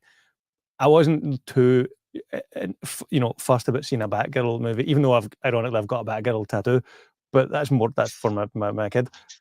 One of my girls. It was I wasn't that fussed about seeing a Batgirl movie in general. It was a cinema movie, so I would go and see it. It was a superhero movie. I kind of that is my niche. Um, and it was those directors, and it was Michael Keaton. The fact that it was Batgirl was like, you know, the fourth or fifth reason. But yeah, we're never going to get to see it in the cinema. Oh, I just think it's madness. I get, and what you explained it well, like, you know, saying that some accountant sat down and went, "Look, this is the kind of financial forecast if you do X, Y, or Z, and then Yeah, they've chose, you know, Y, whatever." But I still think that they didn't have the foresight to see that. Surely you realise that once you cancel that and it hits the media, that's going to create massive interest, and I genuinely believe they would make that 80 million back. No bother. I even think like a platform would pay 80 million for it now, just because they know, like they would say, we'll buy it off you potentially. if it's finished. We'll buy it off you. I mean, Yeah, it's got Michael potentially. Keaton in it. How bad can it be? Yeah. Anyway, I've been going on about Batgirl for ages. So Mockingbird uh, has said, shared emotions is something truly awesome about cinema. 100 strangers laughing at the same comedy is special. I think she Yeah. said it better than either of us, mate, Yep. in a Very sense. true. Very true. Very true. Yeah, no, that's, I mean, I mentioned that earlier on. Comedy is like is the example that I think people cite first and foremost when they talk about the shared experience. And it's true. Like, I remember seeing Austin Powers and Anchorman and Dumb and Dumber in the cinema, and like what the experience as well as the movie was a laugh.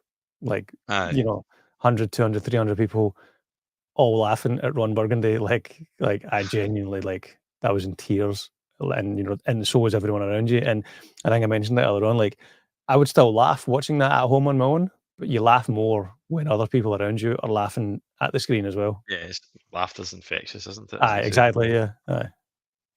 Total Movie Recall. The Marvel films in the 2010s became such a phenomenon, and because you had to see every movie to keep up with the overarching storyline, people were visiting the cinema more often.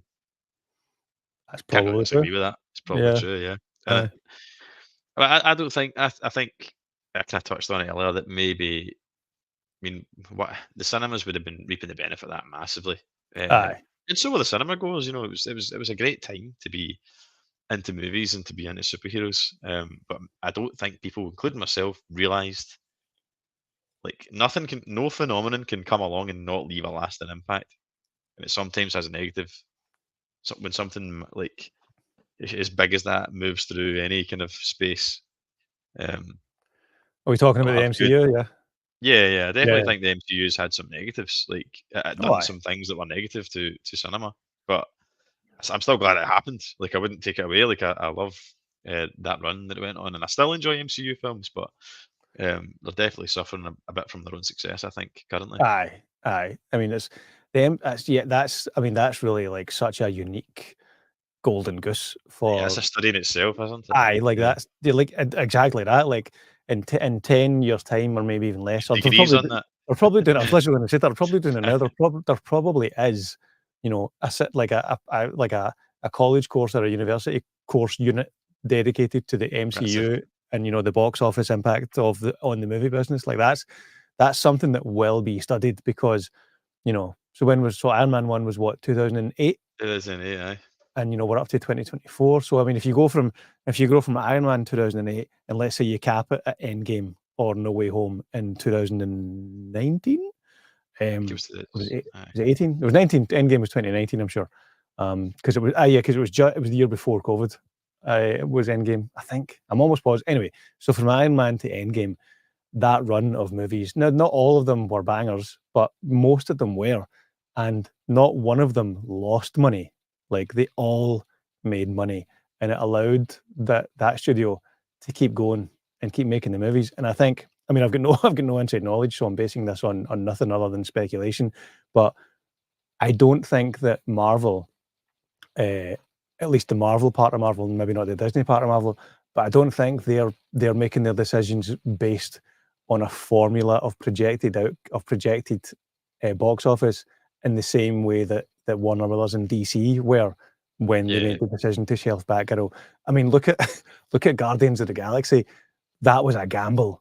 Oh, Like, massive, there's yeah. no way that like the accountants and was well, I don't think it wasn't even Disney back then. It was the distribution deal with, I think it was Paramount, maybe.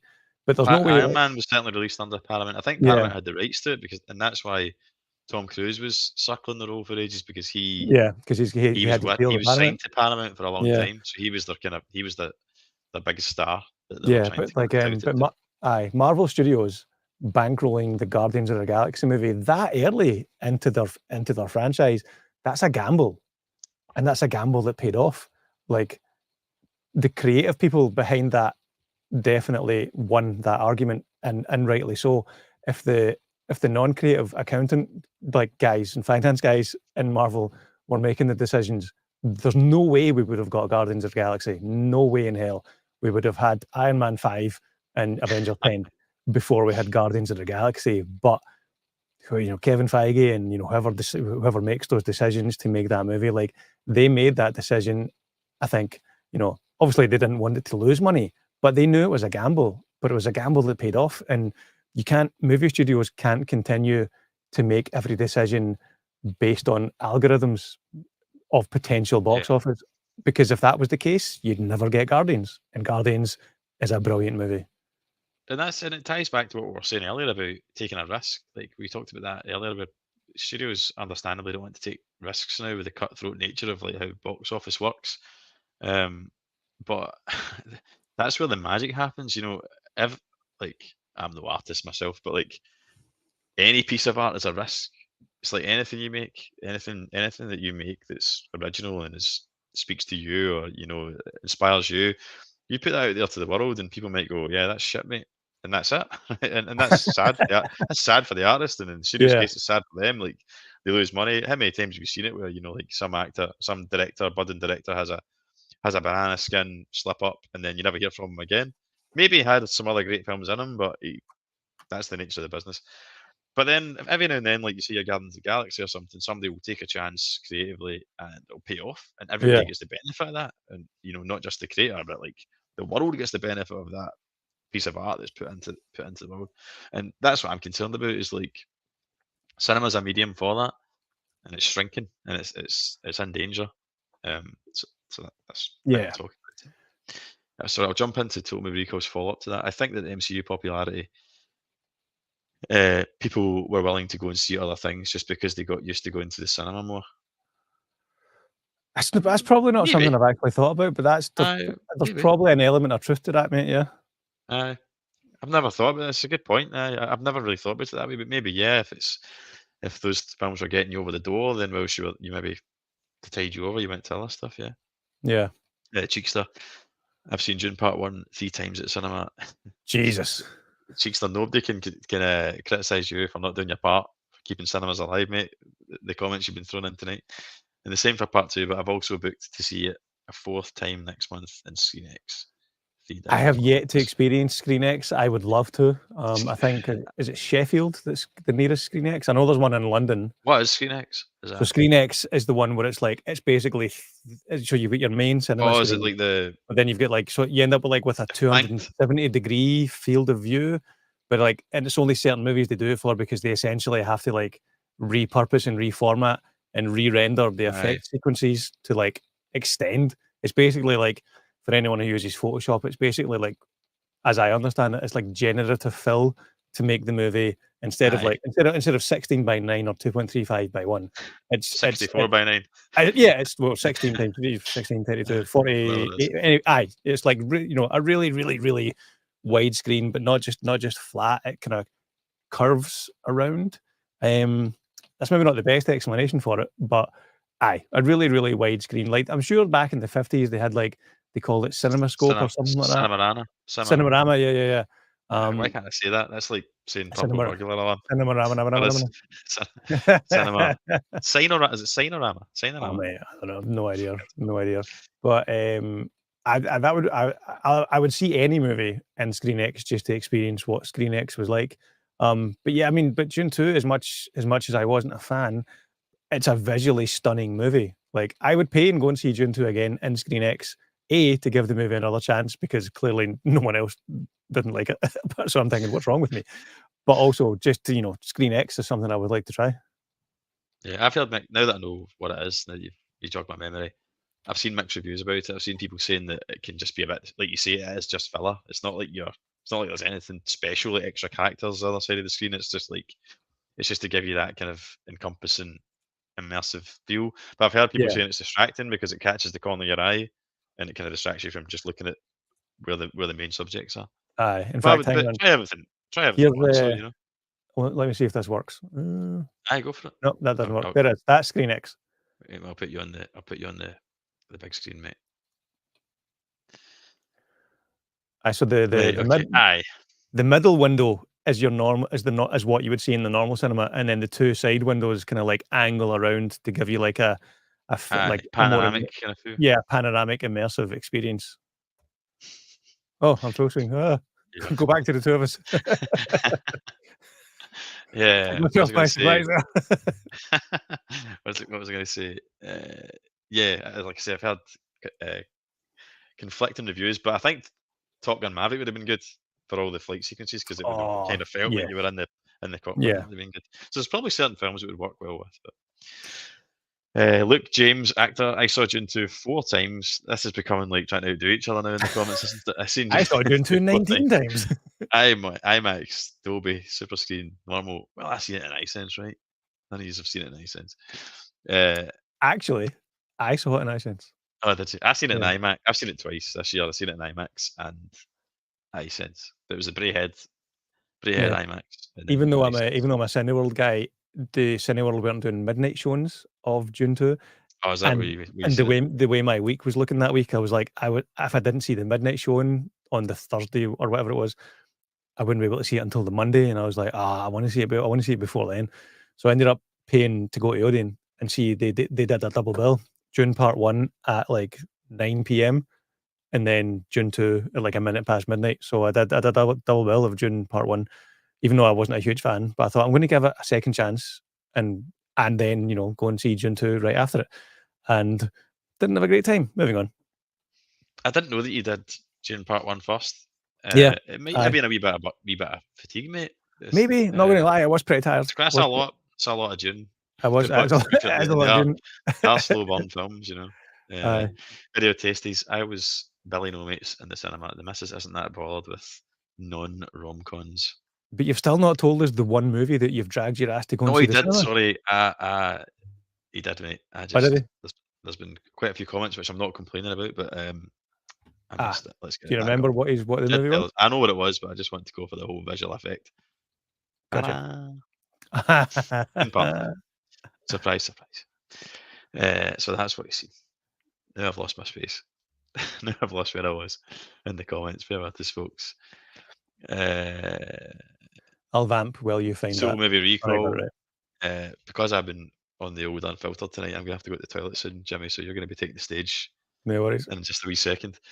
There are certain films like Civil War, which I thought was excellent, by the way. That was one I seen like pretty much on my own at Kelly, where I didn't want to go on my own because I knew it would be a good discussion with my partner after.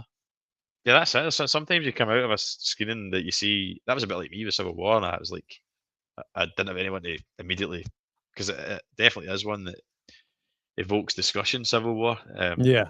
and I didn't have anyone immediately there to kind of talk to about. And then I got down the road. There was an afternoon showing, and I just wanted to speak to my wife about it. Who doesn't really care about films anyway, and she's making the dinner for the kids and stuff, and she's like, Andy, I don't care about the themes of Civil War, mate. And I'm like, all right, okay. Like, okay then. So so I can relate to that. I can relate to that. Do you think that yourself? Sometimes if you see something yourself Yeah, that's thought aye. provoking. it's interesting that you talked about there about, seeing the movie and then having a discussion with your partner or whoever it is you see the movie with. Because so Hitman was a movie that I saw recently, the reviews on the channel, and I didn't You see it quite in the liked cinema. Hitman. Best movie of the year for me so far. I've Didn't never manage seen a more positive review from I you, know Jimmy, I than didn't the Hitman I one. didn't manage to see it in the cinema, so we watched it on Netflix because it was, like, in the cinema for, like, the week 2 weekends, but it wasn't, like, a wide release, so it was only certain showings at certain times. Anyway, so we didn't see it in the cinema. We saw it at home. Now, if I had made one of the screenings I was trying to make, I would have saw that myself at the cinema, um, and wouldn't have anyone to discuss it with. But the fact that I was able to sit and watch it at home on Netflix with my partner, who loved it as well, like, we were able to chat about it afterwards. So, that is an element to enjoying movies as well as talking with people after it about, Yeah, absolutely. about the movie and about what you liked.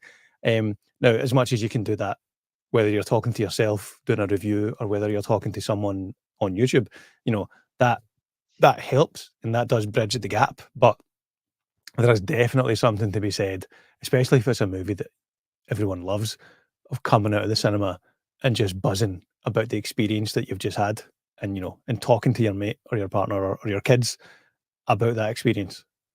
Yeah. I mean, in Mrs. Geek's defense, like, don't get me wrong, when we have seen films together, like, and it's one that, isn't just a straightforward blockbuster that merits a bit of discussion, like, she's up for that. But on that day, it just wasn't the time, it just wasn't right. So Yeah. the kids hanging off on that.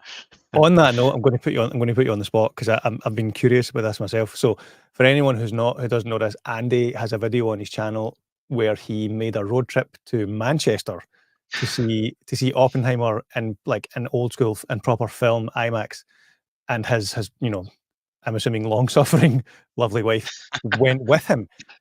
Talk to us about that. What did your good lady say when you suggested that to her? Did she think you were mad? And how much convincing did she need? Well, the first thing she said was, "Can we not see Barbie instead?" And then I was like, "Well, I'd happily do a double bill," which she was really excited for, but it just logistically it just didn't work because I had to get down there on a day, childcare wise, and obviously Oppenheimer's 3 hours long, Barbie's 2 hours long. It just wouldn't have worked doing them back to back. We would have loved to have done that. But as she actually says, because she's in the video, folks, if you haven't seen it, as she actually says in the video, I think at one point she just says that she just wanted away from the any excuse to ditch the kids. She's like, "You're I not can leaving me with the I can kids to go all the appreciate way that. to Manchester, so I'll come with you." But I think she really enjoyed it. Like, see, the kind of because we don't get much time on our own these days. So normally pre-kids, like the thought of like driving in the car for hours would be kind of Torture. boring. There's better things to do with your time, but it's like, well, actually, it would be time in the car for us to have like an adult conversation and not be interrupted every 2 seconds by screaming kids. So we quite enjoyed the drive down, and Yeah. obviously she was like my kind of camera person for some of the little the B-roll footage and stuff. But no, she enjoyed it. Didn't take too much convincing, and that was a good one. Like, that was one because we had the time. It was a bit of an occasion. That's a weighty film with a lot of theme. Well, it's not so much themes, but it's a historical event, very well told and executed. So we spoke about that for a good hour after it. Went for something to eat, spoke about it all the way down the road in the car. Uh, So yeah, that kind of ties in with what you were saying there, mate. Like, about having that, being able to bounce off someone who's also passionate about it. But no, Yeah. it was brilliant. Like, I didn't regret it. I won't bore you all with it because you maybe seen the video, or you can obviously watch the video in your own time. Andy, he'll Yeah, he'll it he'll he'll was put worth the it. link to that in the comments, won't you, Andy? Yeah, I'll stick that in there. I'll stick your Hitman review in there as well, as soon as we're talking about You're too kind. it. But yeah, you can check that one out. But it wasn't. It was worth my time driving down, and I'm glad I went down, and you could see a difference. And talking about that, harking back to the community experience, those screenings were completely sold out for weeks on end. So that IMAX screening there wasn't a seat free in the whole like auditorium. So it did feel like a proper event. And I think it felt more epic because we'd driven all the way down there, and I was always going to be making a video about it. So it did feel like a Yeah. proper thing. But that's up there with probably one of my best cinema experiences. Just the Ooh, film, good seeing it in segue. that, yeah, seeing it in that like format, and the fact that my wife and I drove down, made a video about it, and all that. So Very, very good. Well, I tell you what, we'll jump into. We've kind of covered most of the points I want to talk about. We can still keep talking about the reasons why cinema struggled, but I'll get through these comments, mate, and then I'll get you to give me. You can choose good or bad your Right. memorable cinema experience whilst I have a comfort break. So No worries. comfort break. Where were we? So yeah. So Terence is saying at Benedict says yes, I am the same. Always have gone myself to a lot of movies. I did not know there was a stigma. There you go. That's the best way to be, mate. Self Yeah. confident and ignorant to the whole stigma thing. I'm kind of There the is a same. Like stigma, you I weirdo. was there isn't I was aware of it. Like I was aware that some people wouldn't be comfortable doing that. Yeah. But I've always been quite like I just don't care. I don't care about stuff like that. If I want to see something, I do it kind of thing. So oh, aye, right. So Minguana isn't his alias. I'm sure it was, but the man himself says it isn't. But there I'm you go. sure I'm It's like sure iguana he's with an M. literally told us this on a live stream before. Apologies, Terence. I'm sure you've literally said that exact line before. Iguana, but with an M. Miguana. Sorry, mate. Sorry. Um, mate, we'll get it right from now on. We'll make a point of saying it from now on as well. Cheekster, Cineworld Leicester Square London has the widest UK screen. Oh, there we go. So that'll be in relation to Yeah, the Screen X. IMAX laser GT. I didn't know that had the widest screen. There you go. Don't think it's the biggest. I still think the BFI IMAX is the overall I think the largest BFI there is screen. the biggest one.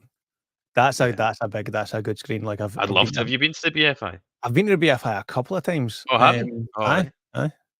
I'd love to My go to work, it. not so much lately, but like the job kind of sends me about, and sometimes there was a time a couple of years ago where I was up and down to London maybe twice, 2 or 3 times a month, for 2, maybe 3 days at a time, and I would like if there was a decent movie on, I would pay the stupid amount of money. It was something like £25 a ticket to go to the BFI IMAX. But it's like it's the biggest screen in the UK. It is an awesome IMAX screen. I think, well, I'll say that again. It's one of my movie cinema experience stories was going there to see a movie. So there you go. This is clearing up the Terence Minguana controversy so, that I have introduced. No one else has. I've done this off one back, so I apologise. So there you go. It used to be Maguire. That's when I'm getting confused. So it's not an alias. He's changed his name. Right. I'm There glad you we are. got that cleared up. Aye. Luke James actor. I loved seeing Living Daylights in the cinema. Look, that was the first Bond film I seen on the TV, and that's what sparked my whole love for Bond. Ah, Cool to see movies on the big screen that I wasn't alive for. There yeah. you go. That's what I'm talking about. I was just talking about earlier, like seeing things on the big screen for the first time was pretty awesome. So when it came out, it was ace. Aye, 11 Daylights is good, underrated. That was the one that was actually supposed to be Pierce Brosnan, and it was like a last hour call off because he couldn't get out of his Remington Steel contract, Yeah. and I remember that, Timothy Dalton get tapped for it, yeah. Aye. which is why I think like it wasn't until License to Kill that we get probably what Timothy Dalton always wanted to do with the character.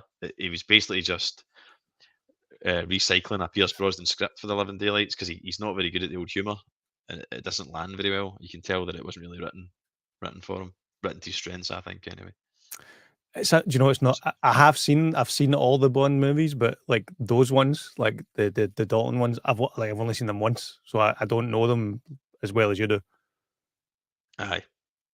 No, they're worth checking out. License to Kill was a bit different, Yeah. but Living Daylights is good. Belter of a track, so I like the Aha title track. Nostalgia Phil Seats, Die Hard at Christmas, etc. Kiss. I'm assuming that's for you, Jimmy. I hope so. That is, yeah. She's maybe not This realised that she's put the kiss in there. So if she's this still isn't this isn't a private chat. no, Mocking no, no. love. If she's This is a still public watching, I forum. wonder if I can see her in the living room. If she's still watching, she'll be mortified at the fact she's put that in because that would have been just like automatically as she's typing it. Every time George is shown on the big screen, I'll go. I know that was on the Merlin Cinemas, old Air Odeon that's across the road from me. Yeah, That was one of the first retro films they showed, and I had planned to get to because it was across the road. But again, the one-off yeah, date just didn't suit, unfortunately. Tennis Minguana. I used to go to revival screenings back in the day at the GFT. I've seen Blade Runner for the first time in the GFT. It's the one and only time I've been in the GFT. Amadeus, sorry, Wash It Down and Casualties of War on old scratchy prints, and they never re-released the bigger films. ah, There you go. But that's why cinemas like the GFT are important for the Yeah. kind of the stuff they show. I think they're showing that Josh. What's his name? Who's in Challengers? Josh O'Connor. Is it Josh O'Connor? Oh, I don't know. I've not seen chat. I don't other than Yeah, Zendaya. the one that played I don't know. young Prince Charles in the Crown. His film Lucky Mirror is like shown in there just now. Like you won't Right. get that in any Odeons or Sunny No, Worlds, no. but it's shown in there. Well, Big Camper, not been to the cinema since. First, I read that. I thought you meant I'd been to cinema since 1917. Finally, And someone who's older I than was me. like, congratulations for being over 100 years old. But yeah, 1970. I seen that in the cinema as well.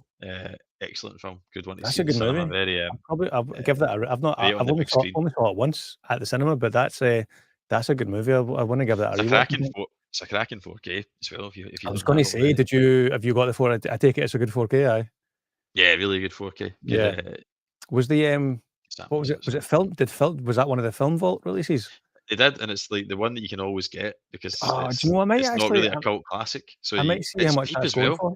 Aye. It's always cheap, mate. It's not like, well, not always cheap, but it goes through waves on Amazon where it will drop to like it's RRP's 50 quid, but it will drop down to like quite regularly to 25 brand new because they can't shift it. Yeah. Not because it's not a good film, but I think it's just because it doesn't have that cult status like the other ones have, and you can get the standard for like 10 quid a lot of the time. So, Do you know look, what, James, mate? You're absolutely right. I've just had a is look it there. sitting at It's 25 just now? Take the $23.99 on Warner Brothers shop. take this take the center That's stage. that's Have you worth got it, it on? right? You got it on Yeah, your mate. screen? Let me put it on. Right, go for it. There we go. Right, I'm going to Right. take my comfort break just now, mate. Okay, so No worries. you can tell it. You can tell everyone. That seems like a good deal. There you go. $23.99 for the Film Vault 1917. I think I might have to get that myself. So while I, Andy is away to the toilet, I have the screen. So let's talk about Andy and all the things that we don't like about him. I'll go for it. No, I'm joking. Yeah. So while Andy's relieving himself because he has the bladder of a 60-year-old, you'll see me still here, not peed yet, still drinking. I probably will actually have to go and pee when he comes back, though, to be fair.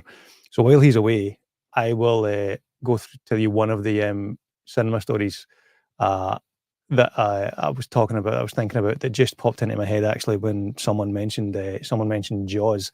So this isn't one of my cinema stories. This is one of my kids' cinema stories and one of my partner's cinema stories. So Mockingbird there. My good lady mentioned Jaws. Anytime that's at the cinema, she'll go and see it.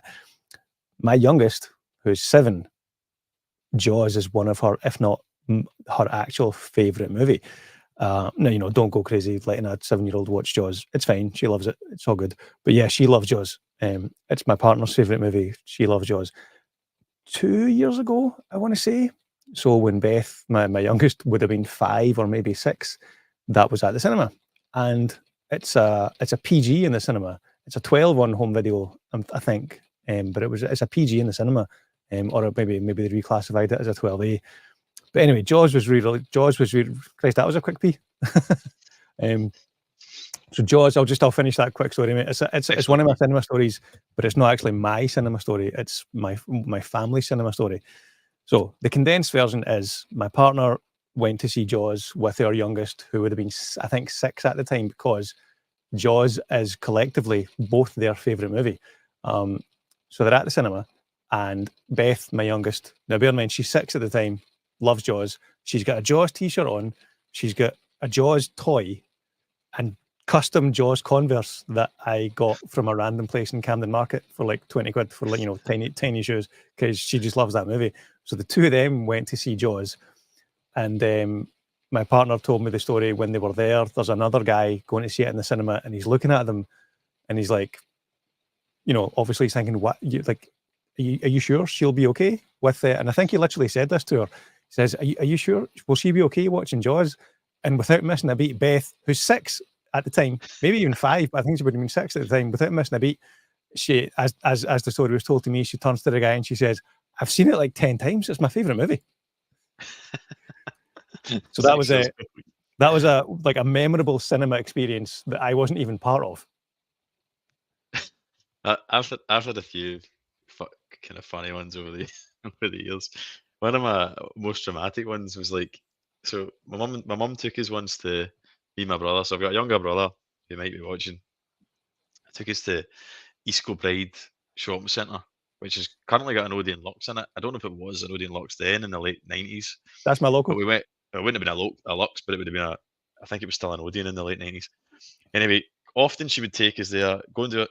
Papa's into the cinema, go and do her own shopping, and then come back and get us. So we must have been about like I don't know, 10 or 11 that kind of age. And she put it. It was Mask of Zorro.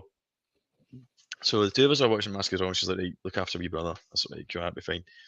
But there was like behind it, so it was quite a packed cinema. But behind us, there was like a group of Neds. So for people that aren't from Scotland, non-educated, juvenile, delinquent, right?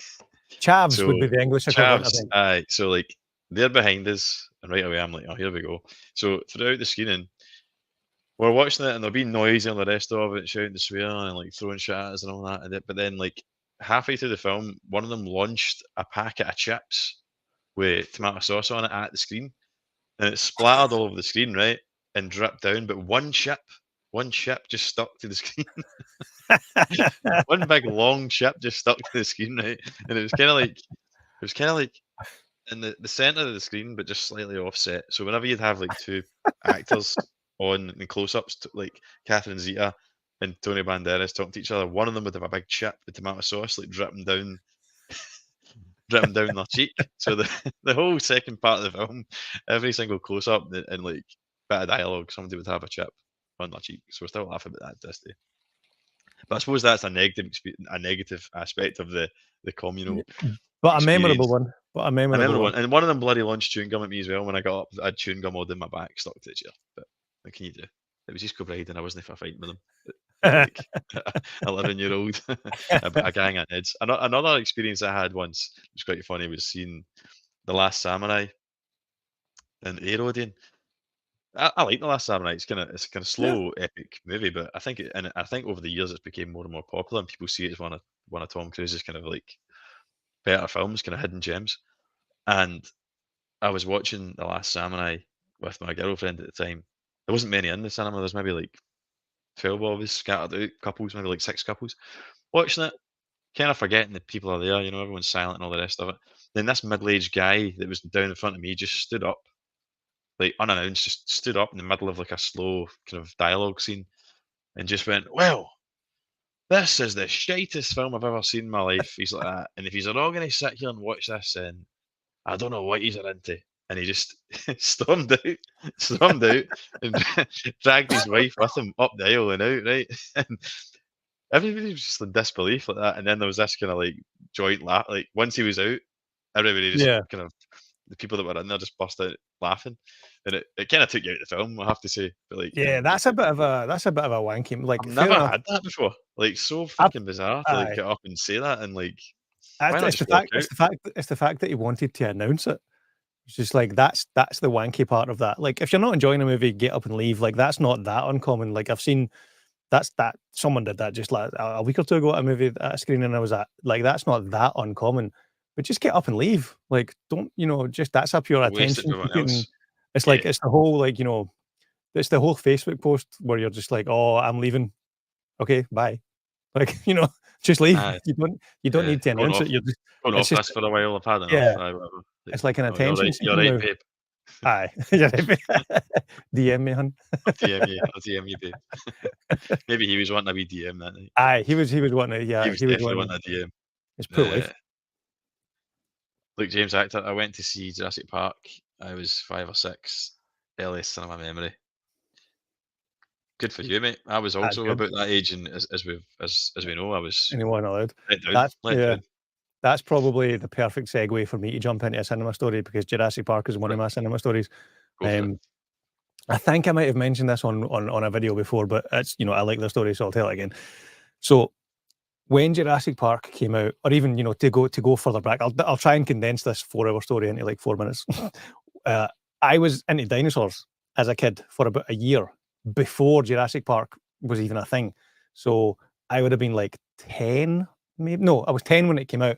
So let's say 8 and 9-year-old me as a dinosaur kid. I think every kid goes through a dinosaur phase of some form, but I was heavy into dinosaurs. So when the trailers started to come out and the random magazines, and you would see that there's a big dinosaur movie, a big budget dinosaur movie, like I was already loving this movie before I'd even seen one frame of this movie, and then the trailers come out, and I'm so excited for it. Like I remember you mentioned the GMTV and the Big Breakfast and stuff like that earlier on.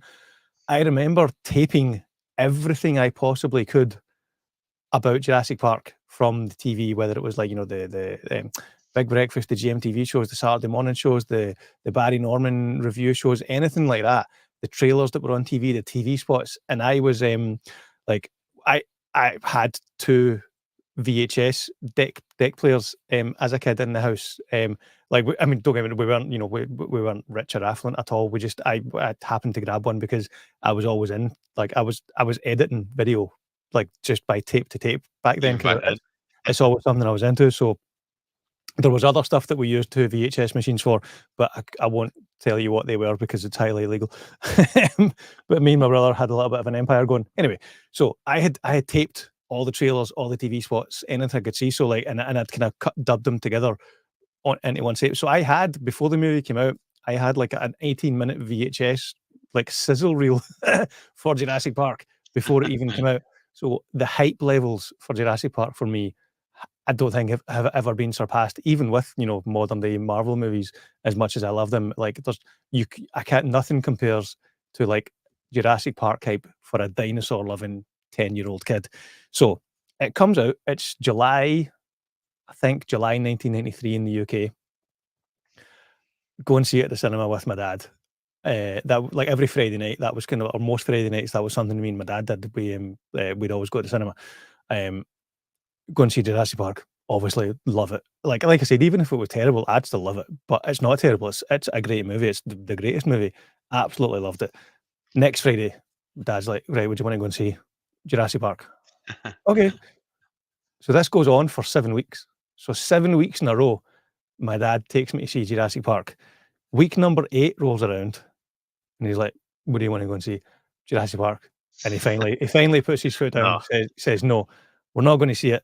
Pick something else." And I'm like, "Oh, Dad, please." He's like, "No, pick something else." I'm like, "Right, okay." So I think, and then, back then it was a newspaper you looked at. Newspapers, kids, Google what they were. So, checking the newspaper or teletext. There might have been teletext that you checked Oh, I as well. remember teletext all the time. Teletext was the internet for, before you had internet for council tele owners. Um, so whether it was the newspaper or That's right. teletext, to see what else is out. So week number 8, instead of going to see Jurassic Park for the 8th time, we go and see Teenage Mutant Ninja Turtles 3: Turtles in Time. And we come out of that screening, and I'll never forget this. My dad says to me, "We should have just saw Jurassic Park again." I knew you were gonna say that. Didn't make it any less funny though. And it's, it's to this day, it's like one of my fondest memories with my dad. It's one of my fondest memories of movies. It's one of my fondest memories of Jurassic Park. Like, it's one of my most treasured, like, cinema memories was 7 weeks in a row, Jurassic Park. 8th week, Turtles 3. Should I just saw Jurassic Park again? My dad used to sleep through most of this. He was good at taking us to the cinema, I have to say, but he worked shifts and he was a reservist and stuff. Yeah. So he was always bust doing shifts and that, so he would never survive. And it became a running joke. Like me and my brother he would always be in the middle of us. So we'd be like each other's part. My dad would be like that, like catching Z's snoring and that. No, And then my dad was, he'd my always dad was ask good me, at staying "Did awake. you enjoy that, son?" And we're like, "Aye, it was good, aye." And he was like, and he would have no chat because he hadn't. He wouldn't go like, "Yeah, I liked that bit as well." He'd be like, "Oh, I'm glad you enjoyed it," because he hadn't actually seen it himself. You'd be telling him what happened, kind of thing. Yeah, he was good for taking us, to be fair. But it's funny you mentioned Turtles because that was my first cinema experience was the original Turtles. Oh, yeah? What was that, Uh, 1990? 1990, that was the first film I seen in the cinema. My dad took my brother and my little cousin to see it. Yeah, he was jumping about and all that, like doing karate kicks and stuff. Which, having kids myself, I understand that's just what Yeah. happens when you take young kids. But there's loads of comments here, and I love that everyone. I'm really enjoying the comments. It really helps the streaming folks, and Keep 'em I'm coming. certainly humbled. I'm certainly humbled that people have been watching all night and take the time to comment. It's great. It's what it's all about. Makes it worthwhile for me, but I'm glad hopefully you guys are getting something out of it. And if you've joined the stream, as I say, as a catch up or whatever, if you're listening to it, then I still appreciate just as much you tuning in. But thanks for joining us. Thanks for everyone that's commented. But let's get into them. So, pro physical media. I think that's Noz. I've accidentally upset Noz before, I think, because I thought he was called Gareth.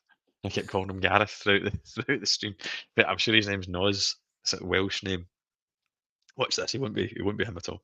The world is just outright against cinemas. Mate, wannabe reviewers, rage baiting YouTubers, and aggregate sites thinking they are the only thing that makes or breaks a film.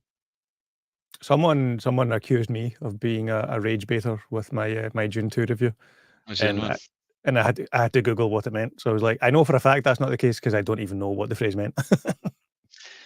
I mean, you said you didn't enjoy June 2 that much, mate, but you didn't. You were like, you can tell when someone's looking. I think these types of posts or reviews, you can tell. See when someone goes too far and they can't really back up what they're saying. You at least backed up what you were saying. Like, end I of the like day, to like think so, yeah. Aye, if you yeah, can't have an opinion, what's the point? yeah. There's a lot of controversy about that Chris Stuckman just now because he's came out and basically said he's going to stop doing negative reviews, and rightly so. People said, "Well, how can you be a critic if you're not prepared to be critical about Yeah, stuff?"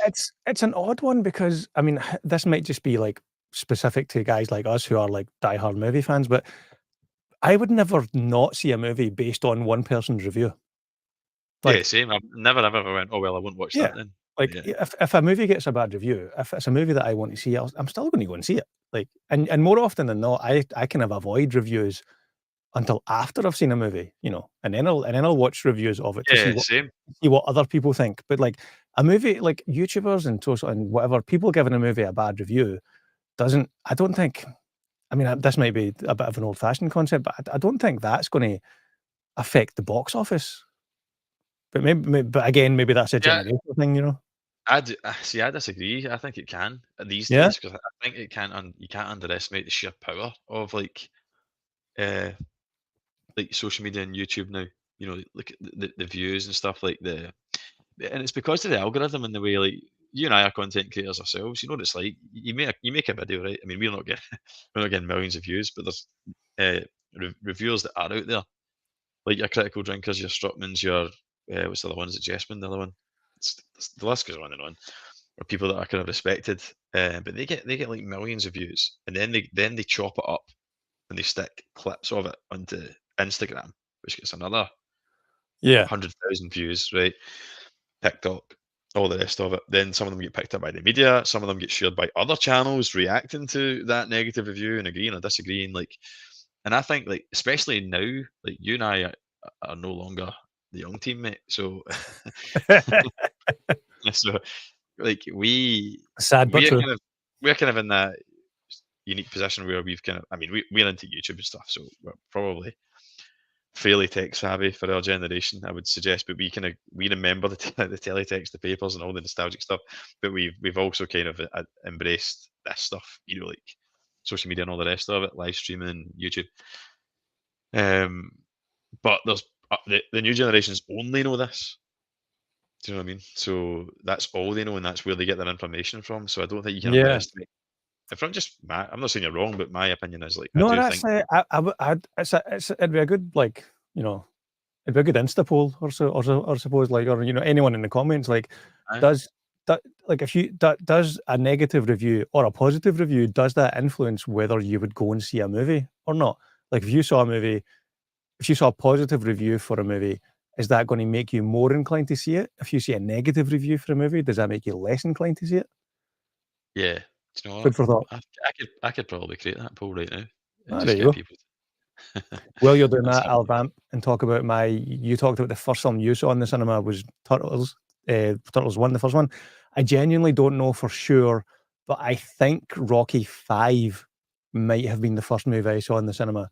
That was 1990 as well, or maybe 91. 95, But Jesus.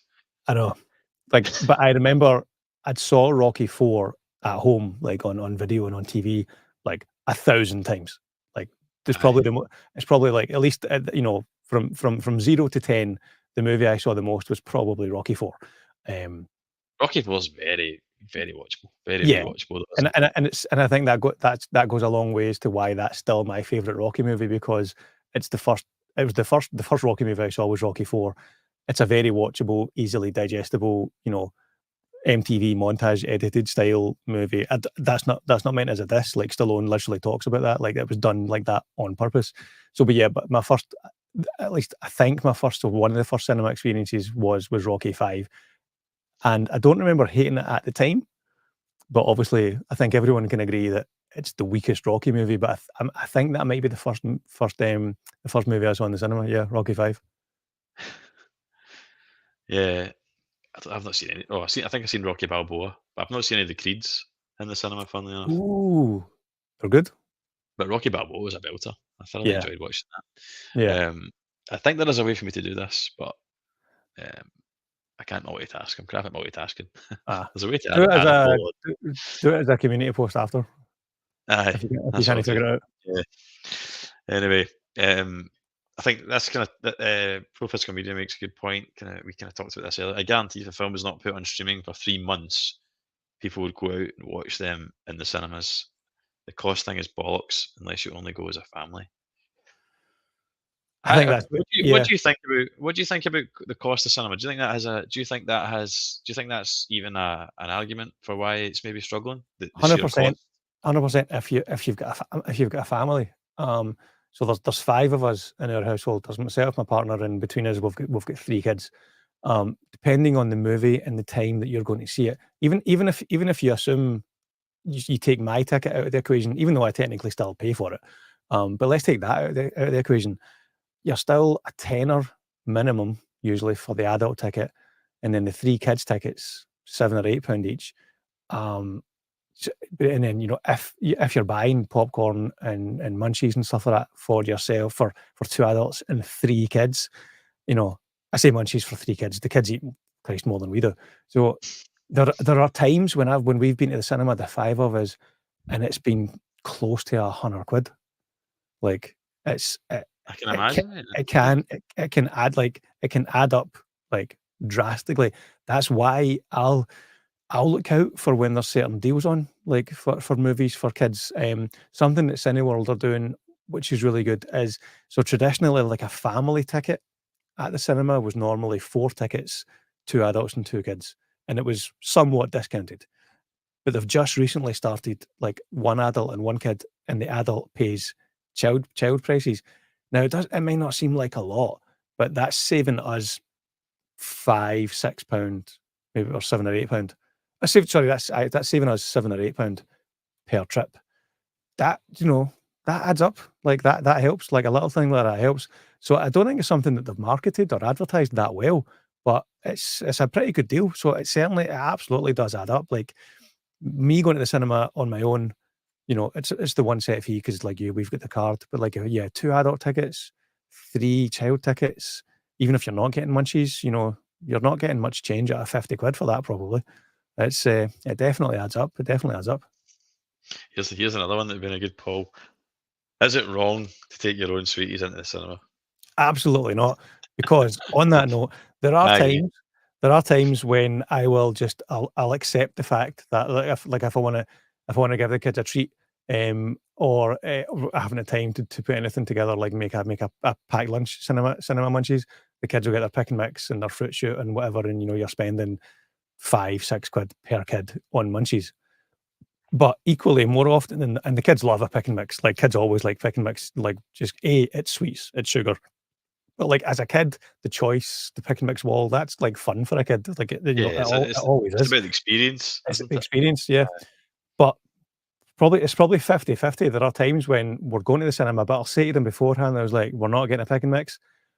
I've got sweets in the bag." I call it a daddy daycare bag. I've got, like, a repurposed camera backpack that's called the daddy daycare bag. So it's got, like, like the bottles of water and, like, wipes and stuff. It used to have nappies in it and stuff like that, but I've got a Coco thank Melon Christ one, mate. thank Christ they're not in nappies anymore. But, so the daddy daycare bag, that goes to the cinema sometimes, and that'll have, like, little freezer bags of made up, homemade pick and mixes because, like, yeah, I love the cinema, the kids love the cinema, I want to experience that with the children as well, but there are times when I'm like, "No, we're not spending £40 on munchies. we're getting, you know, the Asda pick and mix. That's what we're doing. Aye. Like my girls have discovered that pick and mix as well. But I've found out that the exact same brand, whatever it's called, I think it's just called Pick and Mix, whatever it is, copyright. Like, you know that one that's the yellow, it's like yellow branded. Mhm. They have that in Morrison's, I think it is, or Tesco. Aye. It's the I mean, exact same one, and Haribo's it's like Haribo. half A half the cola bottle is a price. cola bottle, whether you buy it in the cinema or the supermarket or the fairground. Like a cola bottle is a cola bottle. Aye. But I just bring it up because no, you're absolutely right. But I bring it up because like you can actually get even the exact same Yeah, like for like pick and mix, and I think it's Tesco's, but because it's in Tesco's, it's it's cheaper. like two quid per whatever per Yeah, size cheaper. So you know but if it's handy and you've got a Tesco's nearby, take the kids in there, let them have a pick and mix experience, but save yeah, yourself. You're buying the two of them, then you're maybe saving like 2 quid a pot, so you saved yourself 4 quid. but Uh, in like in cinemas, like in cinema change defense, and to kind of circle back to that whole like box office percentages, right? The reason why the markup for food and snacks at cinemas is so high is because that's how they make their money, especially in that Absolutely. opening weekend. Like, I mean, again, I don't have any exact inside info, but the percentage of the weekend box office for the opening weekend, let's say for argument's sake, 70% goes to the studio, and only 30% goes to the cinema. So the cinema has to make up that difference somehow. And one of the ways to make up that money is by charging you 4 quid for a cola bottle. You know? It's like I listen to you plug that podcast there, so I'll plug my favorite podcast, but it is relevant. Like I listen to I like Kermode and Mayo, so they've Yeah, got their own the take. I'm yeah. actually I pay for that. I've only recently started paying as well for like the kind of non-advert edition and extra Ooh, content. And it's really good. Love it. If you like your you should movies do and you like a a. variety of stuff, I would be not to sidetrack, but I would be very interested in watching a video review of such a thing that you're paying for, if that's something you've thought about doing. no, I've not thought about it, but I did the Cinema Paradiso, I suppose, which is the closest thing I've Yeah, done to that kind of thing. like that one, which was a really interesting watch, mate. I would 100% that would be something I would want to watch on you. Anyway, sorry, can I Yeah, carry on? mental note. Yeah. So anyway, they say on that they were talking about that, talking about the cinema thing in the box office, and they were saying that there's a local. It was unnamed, but there was a local kind of like GFT, if you like, indie cinema that kind of went under, or they sold it for whatever reason, and they sold it to a big chain, which also remained nameless on the podcast. But I'm Right. assuming it's maybe like it must be like a View or an Odeon or something like that. And they were worried about them changing the content, so it was obviously like more independent films that they were showing, kind of like what Dennis was talking about earlier, like retro films, but not your Matrix, not your Lord of the Rings, like more obscure kind of older films and stuff. And they were worried they were going to lose that, but then the cinema spoke. Apparently, an insider from the cinema came out and said, "We won't be changing the films at all because the films don't matter. It's the we treat this particular venue as a restaurant. We're managing it as a restaurant, so our money is coming from the food because it Yeah. had like a bar in it and all the rest of it, and did look Yeah. good.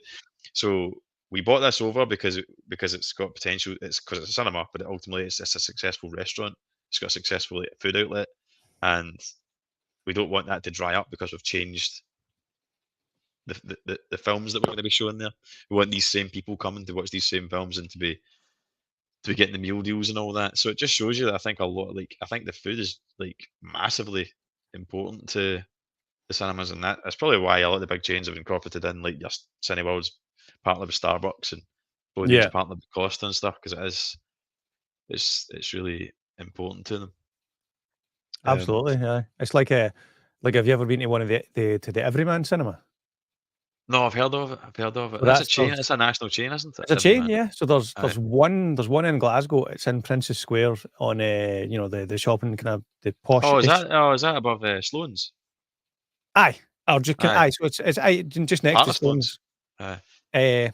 Okay, it's in that overall block in town. Aye.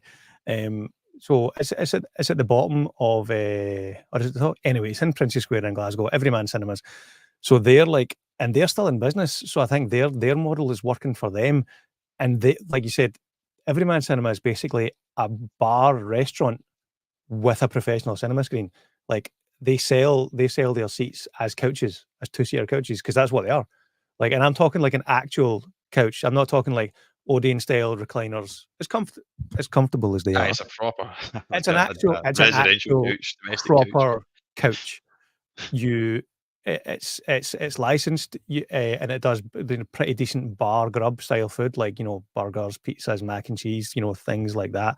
Um, but you order it, and they time it in such a way that your food, like your actual proper meal. A waitress brings it to your seat during the ads and the trailers.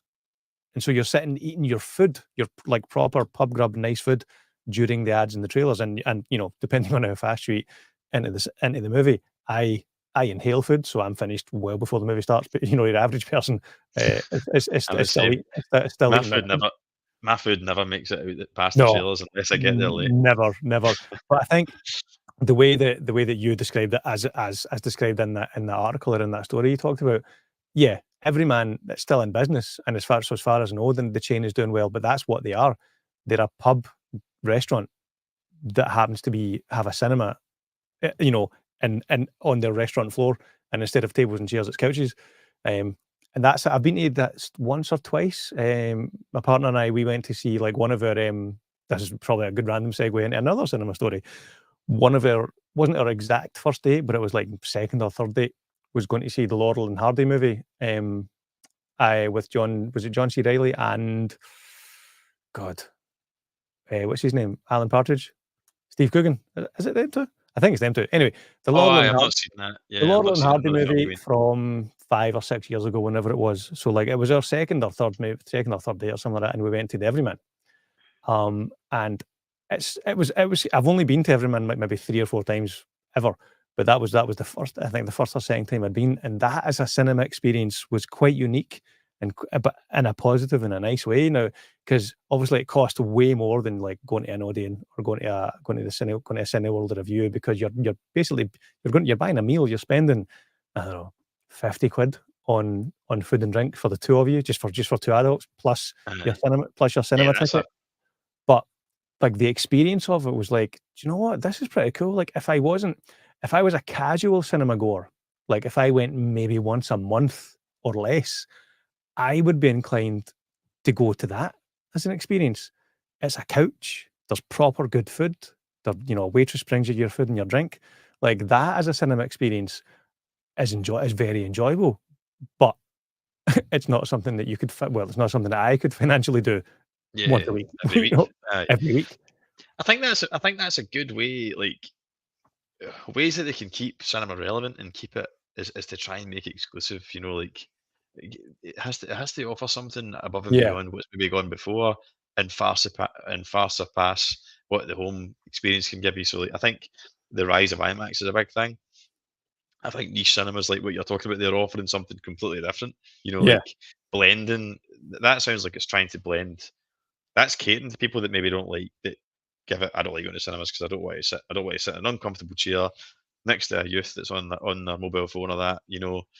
It's like the everyman sounds like it's blending it. Like you're sitting on a couch, which is akin to what's in your house. You're Yeah. sitting at like a couch that's just you and your partner, and you're getting food out to you. So it kind of feels like a home away from home in many ways, I would imagine. So I think that's the way they need to keep it kind of going. But the hard Yeah. bit is for like the big chains, to try and find their kind of like new niche. But I suppose like sort of Aye. Odeon Lux and stuff like that is a good way.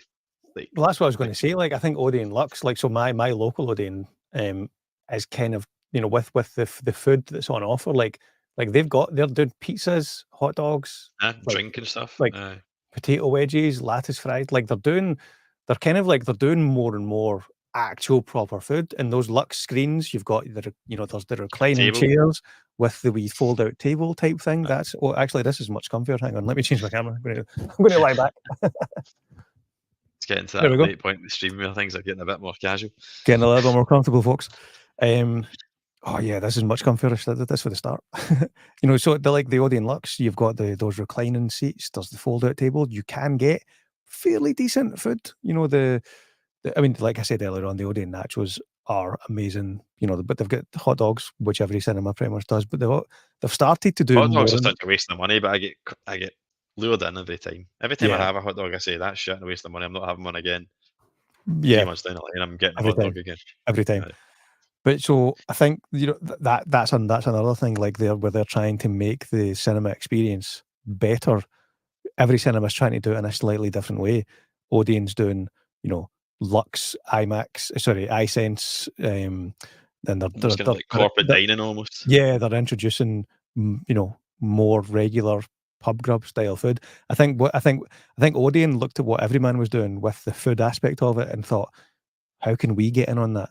And that's kind of like I think they're trying to, whether that's successful or not, I don't know, but I think they're trying to find a middle ground between the regular cinema experience, where it's just popcorn and hot dogs and sweets, and the everyman cinema experience, where it's, you know, a waitress bringing you an actual meal. They're trying to do something in, you know, in the middle. Yeah, the Lux is great. Like I'd been to it before, but it was a one-off thing because I was paying for it pro rata. I'd have to drive to Glasgow to, 45, 50 minutes up the road. But now that Yeah. I've got the limitless, I've been going more often. And when I go to Killy now, it's so uncomfortable by comparison. Like, so I actually find myself driving more and more further away, more regular, just because I like that. I like that experience, especially films are getting so long now as well. Like, see anything that's over 2 hours. See when the difference it makes when you can lie back in a recliner, and you feel more comfortable. You can take it in better. Yeah. That's a So good many point though. So, comments. like, as a hang like, talk more about that then, mate, because that's an interesting point. So you're choosing to drive more, to drive longer, to go to a better cinema? Yeah, oh, absolutely. Like, and it's the Like, same with IMAX. Like, I'll drive the furthest away from me is like the Braehead IMAX. Uh, right. and I'll go to that, but I'll only go to it for certain films if they're Yeah. promoted. I'm obviously in the know kind of thing because I'm into that and I look into it and all that, how things are filmed and stuff. But I think more people would as well, more casuals would as well if it was promoted more. Like Yeah, Oppenheimer yeah. was massively promoted. A lot of the big blockbusters are, see it in IMAX, the odd TV spot and stuff like that. But yeah, I think it's and just the other thing I really want to give these comments their place, mate. Yeah, no, So let's jump into the comments, go hold for it. hold that thought just to get through some of these. But I want to talk about how streaming and the weird place we're in. Martin Scorsese's most recent film, Flowers of the Killer Moon, is a good talking point, I think, with regards the strange place we find ourselves in when it comes to where kind of more independent non-blockbusters are influenced by the streaming thing and all that. Anyway, so Dennis Manguana, who would have guessed the Captain America movies would have been as decent as they were? Yeah, who would have guessed? They're good fun. The first one reminds me of like The Rocketeer. Same Aye, director, same uh, director, yeah. Joe Johnson. But then he Aye. follows it. He's setting us up here, mate, because he follows it up with "We Can Only Dream of a Super Grand Movie" being it's good. You I'm not old enough keep your to remember sexual Superman. proclivities to yourself, Terence. Yeah, Winter Soldier was amazing. I'm due a rewatch. That's from Luke Yeah, Cheekster. Top Gun Maverick, I watched 5 times at the cinema. Loved every time. I only seen Maverick once at the cinema on the Science Centre IMAX with my wife, and it was packed. Good yeah, experience.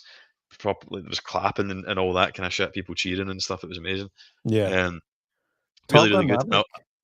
I wanted to see it in 4DX. A lot of my shift went to see it in Right. 4DX, and it just didn't work out childcare wise. But they like I wouldn't. 4DX doesn't appeal to me, getting like water sprayed at you and all that. But I thought for Maverick, it would have been. They were saying it was amazing. Some of them went to see it Aye. a second time because for Maverick in particular, again, it's kind of like we talked about the Screen X. It's almost that cockpit. You're in the plane, so Yeah. when they hit the afterburners and that, you're getting like gusts of wind at your back and all that kind of stuff. So I can see that Aye, being Top Gun overwhelming. Maverick is that's due a rewatch because I think I only saw that once at the cinema, and I keep saying we need to watch it. I keep saying we need to watch it again to my partner because she went to the toilet and completely missed the Val Kilmer scene, which is one of the best like scenes. I mean, there's no Oh, jets in that's it, but it's like it's such a good scene. Both of them, like it's like performance wise, that's for me as good as that movie is with the action scenes and the flying yeah, scenes and all that stuff. But it's a that powerful scene scene. that's such a powerful scene, and it came upon her. She literally missed the whole scene. So I keep saying we need to watch that because you missed that scene. So we need to watch it. Top Gun Maverick's a brilliant film. Yes, Aye, it's nostalgia, but it's nostalgia done yeah. well, I think, and it's Talking it's about cheesy. It's cheesy, but so was oh the aye, original. So it was kind of like it had and to be cheesy to fan. it's one of them. You're talking about the state of cinema and is cinema dying. Like for the year, so that came out in 2021, I think, didn't it? So they held it back by a full year to give it a proper cinema release, and it definitely people say it saved cinema. Like there's a famous clip online of Spielberg like hugging Tom Cruise at some Yeah, thing, some event, some awards show or I think he whatever, says that to him, and doesn't he he? literally says, "You saved our ass. You saved cinemas." And I think if Spielberg's saying that, Imagine you getting need that compliment from Steven yeah, Spielberg. You know, like what a moment that is. and you need so if someone like Steven Spielberg is saying that, there has to be like there has to be weight and Some bit truth of truth to it. behind what he's saying. Yeah. But a movie that I always credit with kinda saving cinema or at least keeping cinema alive during the height of COVID is Free Guy, because Free Guy came out in the cinema in 2020. Free Guy came Right. out Okay. during the pandemic when cinemas were half closed, half opened. Different councils had different rules for social when it was during the height of the madness of COVID. Free Guy came out in the cinema, and it did pretty well, and it was I know not everyone loves that movie, but I bloody loved that movie. Free It Guy, was alright. After I seen it straight the like on Disney, it yeah, was alright. so in the year of COVID, they thought Tenet was gonna save cinema. Yeah, that It was the didn't. big one that got unfairly kind of like lumbered with the sole responsibility of saving Yeah. cinema.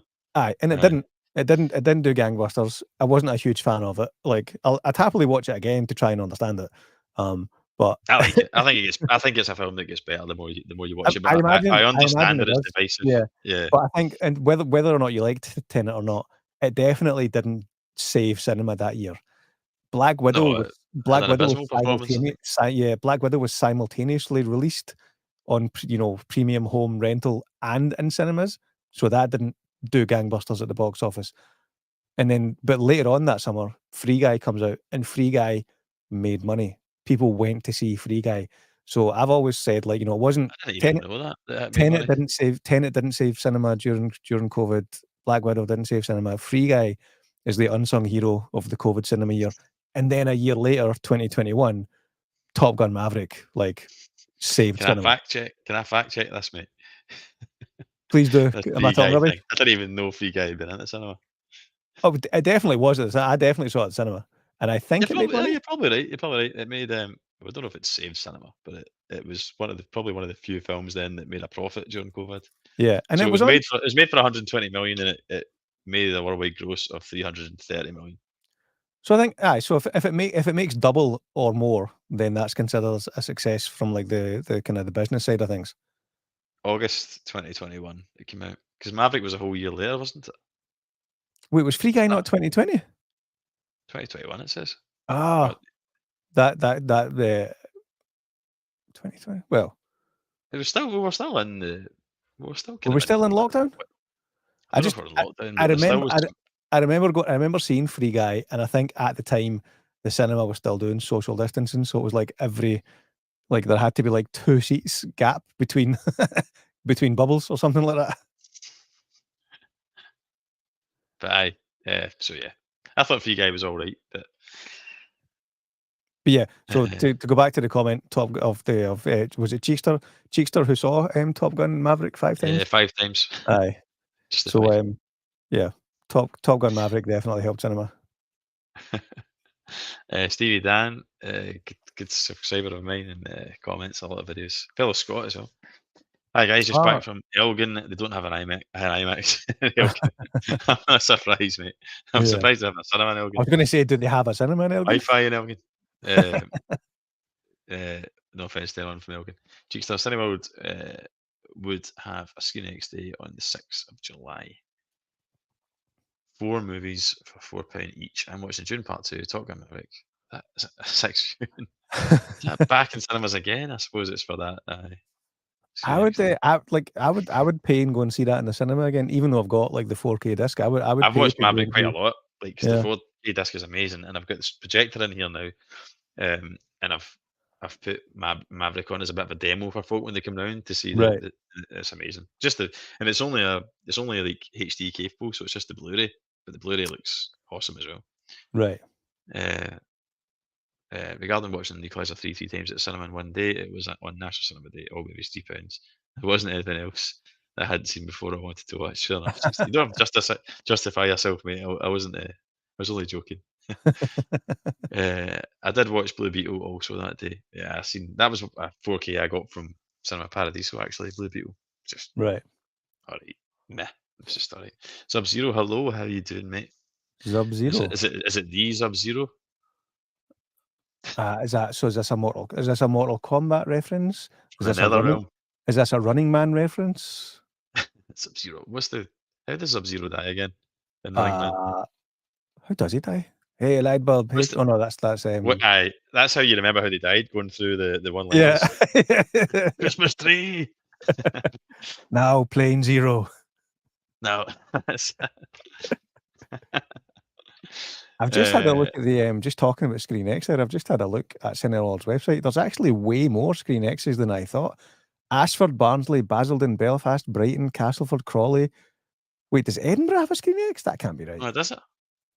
There you go. Am I reading this wrong? But no, it's it. Edinburgh's got a Screen X. Good to know. That's definitely worth a. Yep, there you go. Screen X. That's worth a day trip to Cineworld Edinburgh. So that's for anyone who missed that. That is where the cheeks are say. That's on the 6th of July. So is Screen X Day at Cineworld. So yeah, get looking at what your closest venue is, folks. That 4 is movies for £4 each. That is interesting. Top Gun Maverick would be a good one, especially if you haven't seen it. Aye. He did Barbenheimer, watched both movies in 4K at home. Had already watched Oppenheimer in IMAX, the GTE Cineworld flagship Leicester Square. Yeah, I haven't done it. I haven't. It's going for $5.99, $6.99 for the standard Blu-ray. I think I'm thinking about picking it up so that I can do the Barbie. So that I can okay, do right. just so I can do the Barbenheimer. I got the Steelbook, Barbie, but I haven't watched it yet. It's part of a 5 movies at cinema one day, but skipped at the end. It's preferred to get something. Stevie Dan, I saw Trainspotting 2 weeks ago. It was very busy. Great 4K transfer. Yeah, I think is it Criterion that's releasing it in 4K, Stevie? I think so. Yeah. I've got it just in standard Blu-ray. It looks not bad, but I love Trainspotting's a fantastic film. I really like the second one as well. I've got the second one in 4K in like a HMV flash sale for like $3.50 or something. Ridiculous. Really? Christ. They must have had far too many of them. There was like a couple of films that were selling for like £3 just to try and get rid of them. Yeah. Yeah, really, really. And I watched them back to back one day. Really enjoyed them. T1 and T2. Still to see Oppenheimer. I'd say must be the only guy in Scotland still to see Oppenheimer. Yeah. Cheeks, I'm watching the Indiana Jones trilogy back to back at the BFI. Oh, you lucky MF. The BFI do loads of I was very tempted to go make my first trip to the BFI to see a Dark Knight overnighter. Aye, so it was like they were doing all the Nolan Batman films. Yeah, starting in IMAX, like starting at I think it was like 10 o'clock. Starting at 10 o'clock, right through to 7 in the morning. And I'd worked it all out that I was going to fly down and not even book a hotel. So I was going to get a flight down, basically spend my night in the cinema, and then just get a flight back. Wow, God help whoever was sitting next to you the train on the way home. So that would eclipse even my Oppenheimer video, I think, if I was to do that. Yeah, but that then Indiana Jones at BFI IMAX, like I did see that, and I was like, oh man, I was like, oh, is there any work thing I could try and schedule for that same week, so I can make it down there? But it wasn't to be. It wasn't to be. We've actually over the past month or two, though, we've kind of ironically we've had a bit of an unofficial Indiana Jones movie marathon, like forcing the kids to watch it because I'm like, we know you're going to enjoy this, just like. Because if you let the kids choose a movie, they're not going to choose an old movie they've never seen. They're going to choose a Harry Potter or a movie that they've seen 1,000 times because they know they like it. But sometimes you need to force them to watch a new movie. And I think we've watched the first 2 so far. So the next time we're forcing them to watch a movie, we're going to force them to watch Last Crusade. Nobody needs forced to watch Last Crusade. It's absolute class. Indiana Jones is on quite a lot in my house. I love Indiana Jones. I often, they're kind of comfort films to me. So even when I'm editing stuff, or whatever, like doing stuff about the house, I sometimes just put it on. Like I don't even watch the whole thing, but I just like Have it on in the background. having it on and tune in for like Yeah, one scene that I like, and then back to yeah. whatever I'm doing, kind of thing. I'm a bit like that with a lot of films. Actually, a lot of my favourites. Mockingbird.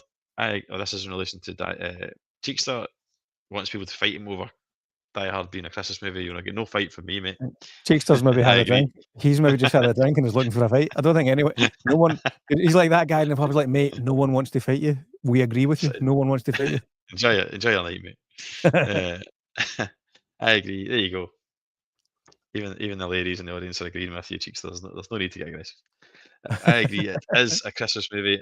In fact, it's the only one that matters. Ooh, There I you don't go. know Yeah, about that. The chose only you Christmas chose movie that well there, mate. matters. You sounds like you've Yes, got a keeper there. yes, I do. I do indeed. Cheekster, I've just subscribed to your channel, Scottish Geek Guy. Thank you very much, my man. I think he did post that ages ago, but I think hopefully he's still watching. Ooh, I Much wonder. appreciated. I Maybe you want to. can find the links down there, folks. Definitely worth checking out Jimmy's channel for some of the best.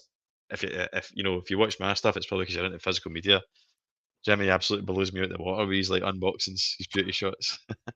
That's that's very kind of you. That's very kind of you. I do. I just I have an addiction to steel books specifically, and I thought if I have a YouTube, because that's kind of the main thing that I started the channel for. Where I was like, if I make a YouTube channel centered around my addiction, then it becomes less of an addiction and more of a showcase of my collection. So I was like, I'm going to do a YouTube channel so that I don't go crazy with this stuff, and that's how it started. I know that's what happened to me as well. Once I started going mental. I had to dial it back because I was like getting myself tied up with pre-orders and stuff. Yeah, We had matching Jaws trainers. Wink, yes. The concerned gent said yeah. stripped by Betty. That was in relation to Jimmy's Jaws So story. that's when my partner and our youngest went to see Jaws at the cinema. They had matching Jaws, custom Jaws Converse things. That like there was this. I randomly saw when I was working in London one weekend when I'm kicking about Camden Market, and there's this wee stall who's doing like custom. I mean, that's like fake Converses, just like white canvas trainers. And she would Aye. and they'd be like she would do designs on them, and I was like, "Can you do Jaws ones for like a size 5 adult and a size like 13 kids?" And she was like, "Yeah, come back in an hour." And that's where that came from. Sadly, the Beth, my wee girl, she's outgrown those trainers, but she still has them like sat on top of her chest of drawers. Became memorabilia. And she's got like what has she got in them? I think she's got like she's using them as like a pencil case holder or something like that. It's quite cool. That's a good idea. Uh, yeah. Look, James. I walked out of Colours of Fire Moon. Never been so bored. I, I watched Colours of Fire Moon and I did enjoy it, but it's far too long. I think. And I'm not surprised that it didn't take an Oscar home. People thought that was an outrage it never took an Oscar home, or don't think it took an Oscar home at the Oscars, but it didn't deserve to. It was beaten in every category, in my opinion, that it lost out on. But that coming back to, I kind of started that thread before I started looking at the comments. So, Killers of the Flower Moon, right? What is it? 3.5 hours. I've not, Three and a half I've hours still long. not seen it. I've still not seen it. Now, the thing with that is that Scorsese can't get films made anymore for the cinema because nobody cares. Nobody Yeah, cares, mate. yeah, It's like, and I love Scorsese, right? Like, don't take that the wrong way. That was a wee staff joke, but modern audiences don't care. Like, they don't want to yeah, see Scorsese's films. I want to see Scorsese's films. So does older audiences and fans of his work. But people don't want to go to the cinema to see the stuff that he's doing now, like the kind of classical dramas and stuff. And so he has to go to Netflix like he did with The Irishman. He went to Apple with Players the Killer Moon, and the only way he can get the budget to make them to the scale he wants to make them is if like the streaming platforms bail him out effectively and say like we'll give you the money, but as long as it's coming exclusive to us, and hopefully the pool of your name and the actors involved get people to come to the platform, yeah, which makes sense. Where it goes wrong, and it's actually to Scorsese's detriment, I think, though, is that Netflix and Apple don't care how long the movie is. They love it if the movie's 3 hours long, 3.5 hours long, because that's more people watching that platform for longer, right? However, he's desperate to get it in cinema because he's a 70, 80-year-old man who's like obsessed with cinema. That's his love, and he wants his screen seen on the big. So they appease him and they go, right, okay, we'll give you a couple of weeks window. yeah. but it's not practical at all because how many showings of a 3.5 hour film can you get in a cinema? Right, 3 a day, 2 a day, maybe 1 Yeah, a day, depending on how long smaller cinemas are open for. Right, so how is that supposed to make any money? And who the hell wants to sit for 3.5 hours without an intermission? And then you've got half an hour trailers, so you're going to be sitting in your cinema seat for 4 hours. But I would do that. I didn't. I didn't do it because it had limited screens, and at the time when it came out, I just couldn't get away from the family to sit for 4 hours to watch Killers of the Flower Moon, so I caught it on Apple. yeah, But that is an example of how what's happening with cinema and streaming platforms intervening is starting to even influence the greats like Scorsese. And people are a lot of critics have said it's far too long. Like would Scorsese have made that film 3.5 hours long had there been, back in like 1980? yeah. Like, He and probably wouldn't have, because the you studio wonder would as have said, well. "No chance, mate. It needs to be maximum 3 hours long." So like he's starting to make films that are too long and borderline boring Aye, because he's not being reined in by studios because Netflix that's and that's literally what I Apple are was just going to say going, there. "Yeah, batter in, just do what you want, mate. Like we don't care if it's 4 hours long, 5 hours long." Like Yeah, like I guarantee you, if Netflix had said to Scorsese, uh, getting another wee drink. If Netflix had said to Scorsese, "We'll give you a wide cinema release for 2 months if you bring it in under 2.5 hours," I guarantee you he would have cut it. he would have done it. Yeah, he You know, definitely would have. he would have cut it so that you could get that wide cinema release. No, I've still not seen Killers of the Flower Moon. I'll get around to it eventually, but again, it's a 3.5 hour movie that Exactly. doesn't have amazing reviews. You know, people say that it does have good reviews, but the one thing everyone seems to agree on is it's too long. It's too long. It's too long. Like It, my it, it so It Mockingbird feels was like a my limited series. See if you just yeah. like, sorry to jump in, mate, but if see if it just been over like, see if it been a limited series of 3 episodes, it'd been absolutely fine on If streaming. But uh, if Mockingbird is still watching, put in the comments your experience of watching Killers of the Flower Moon at 30,000 feet on an airplane and what it made you want to do at 30,000 feet. uh, Michael Myers is in the chat. Excellent. So we've got Sub Zero for Mortal Kombat, and we've got the undead Michael Myers. Teenage Mutant Ninja Turtles 3, probably the worst film I've ever seen in the cinema. There you go, mate, you're in good company. Yep. Even Yep. Michael Myers didn't enjoy that one. I think that's what started him on his killing spree. Yeah. I don't know if it's the worst movie I've ever saw in the cinema, but it's definitely not great. Should have gone to see Jurassic Park. Exactly. So There you that's go. what And your dad was right no, all along. my dad was right. Aye. To this day, yeah. Dennis McGuana, I was obsessed with Terminator 2 that way, taping the Guns N' Roses off off the chart show Yes. and studying every clip from it. Terminator 2 is That's the kind of shit brilliant. I would do as well. I would tape everything, anything that had Jurassic Park content. This is before it came in the cinema. Anything that was on TV, I would tape it and I would like dub it together and made my own little sizzle reel for Jurassic Park. I wish I still had that, man. I wish I still I had love those that. tapes. I love that you just never know where Dennis is going from comment to comment because he follows up. Mr. Magoo Mr. has Magoo. been the worst film I've ever seen in the theatre. I think I seen Mr. Magoo, and I forgot that Mr. Magoo existed as a movie until 10 seconds ago when I put that comment up there. Who's in it? Who? I've I not think seen it. Who it's Leslie Nielsen. is it? I've definitely not seen it. I think it is. Hit up the comments, folks, and I'll jump straight to it if it comes up. Mr. I think I Magoo. think I think it's Leslie Nielsen. Do you know that? Mr. Magoo. Oh, you It is. googling it just There now? you go. There you go. 1997. Leslie Nielsen. Jennifer Garner Ah. was in it. Malcolm McDowell was in it. I'd Yeah. I'd completely forgot there was a movie as well. Like I just I know It's the got cartoon. 4.1 out of 10 on IMDb and a whopping 9% on Rotten Tomatoes. Oofed. I think I seen that eroding now that I think about it. Thanks for bringing that up, mate. I don't know if I should be thanking you for that, but Michael Myers loves cinema, but I'm disappointed with the absolute drought of films I'm interested in seeing. So I think there actually is a lot of good stuff out there, and if you maybe watch like, it's just the more kind of like drama, kind of independent, original stuff gets drowned out. Like, not to, I don't mean to be patronising, mate. I don't know. Maybe you do watch shows and you've got your outlets, whatever, to kind of keep yourself informed. But I think there's a lot of interesting stuff out there that just doesn't get the same coverage, and it doesn't hang around long in cinemas. Though you've got to be quick with them. Yeah. If you do see something you fancy that's niche, not even niche, but like niche in comparison to like a And Furiosa or a Fall Guy, you've aye. got to get it that first week or a fortnight, or it's gone. Yeah.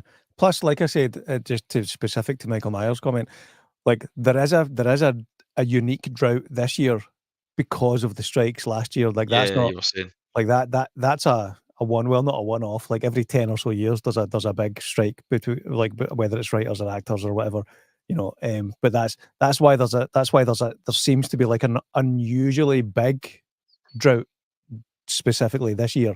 That's because of the strikes last year. As I say, I've had that limitless pass since the turn of the year, and every single week, I've not been every week, but there's always been something on that I fancy. Yeah. Like, and that's covering a quite a broad range of stuff. It's only now that I've ran out, and I think last month I watched quite a lot in a short space of time, and that's maybe why.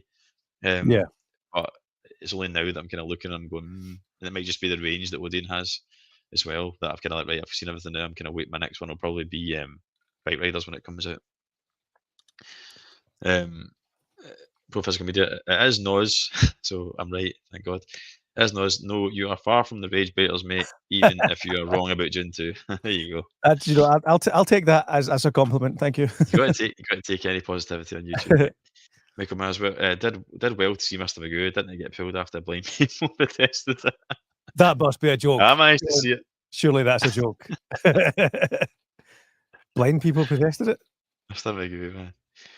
I should really passed up seeing Malcolm X back in '93 because Empire gave a lukewarm review, and now it's one of my top 5 movies. There you go. There you go. There's why you shouldn't listen to. There you go. Thanks for that comment, mate. That's a good That's, testimony to why you shouldn't listen to. Why you keeping us shouldn't. back on track. Yeah.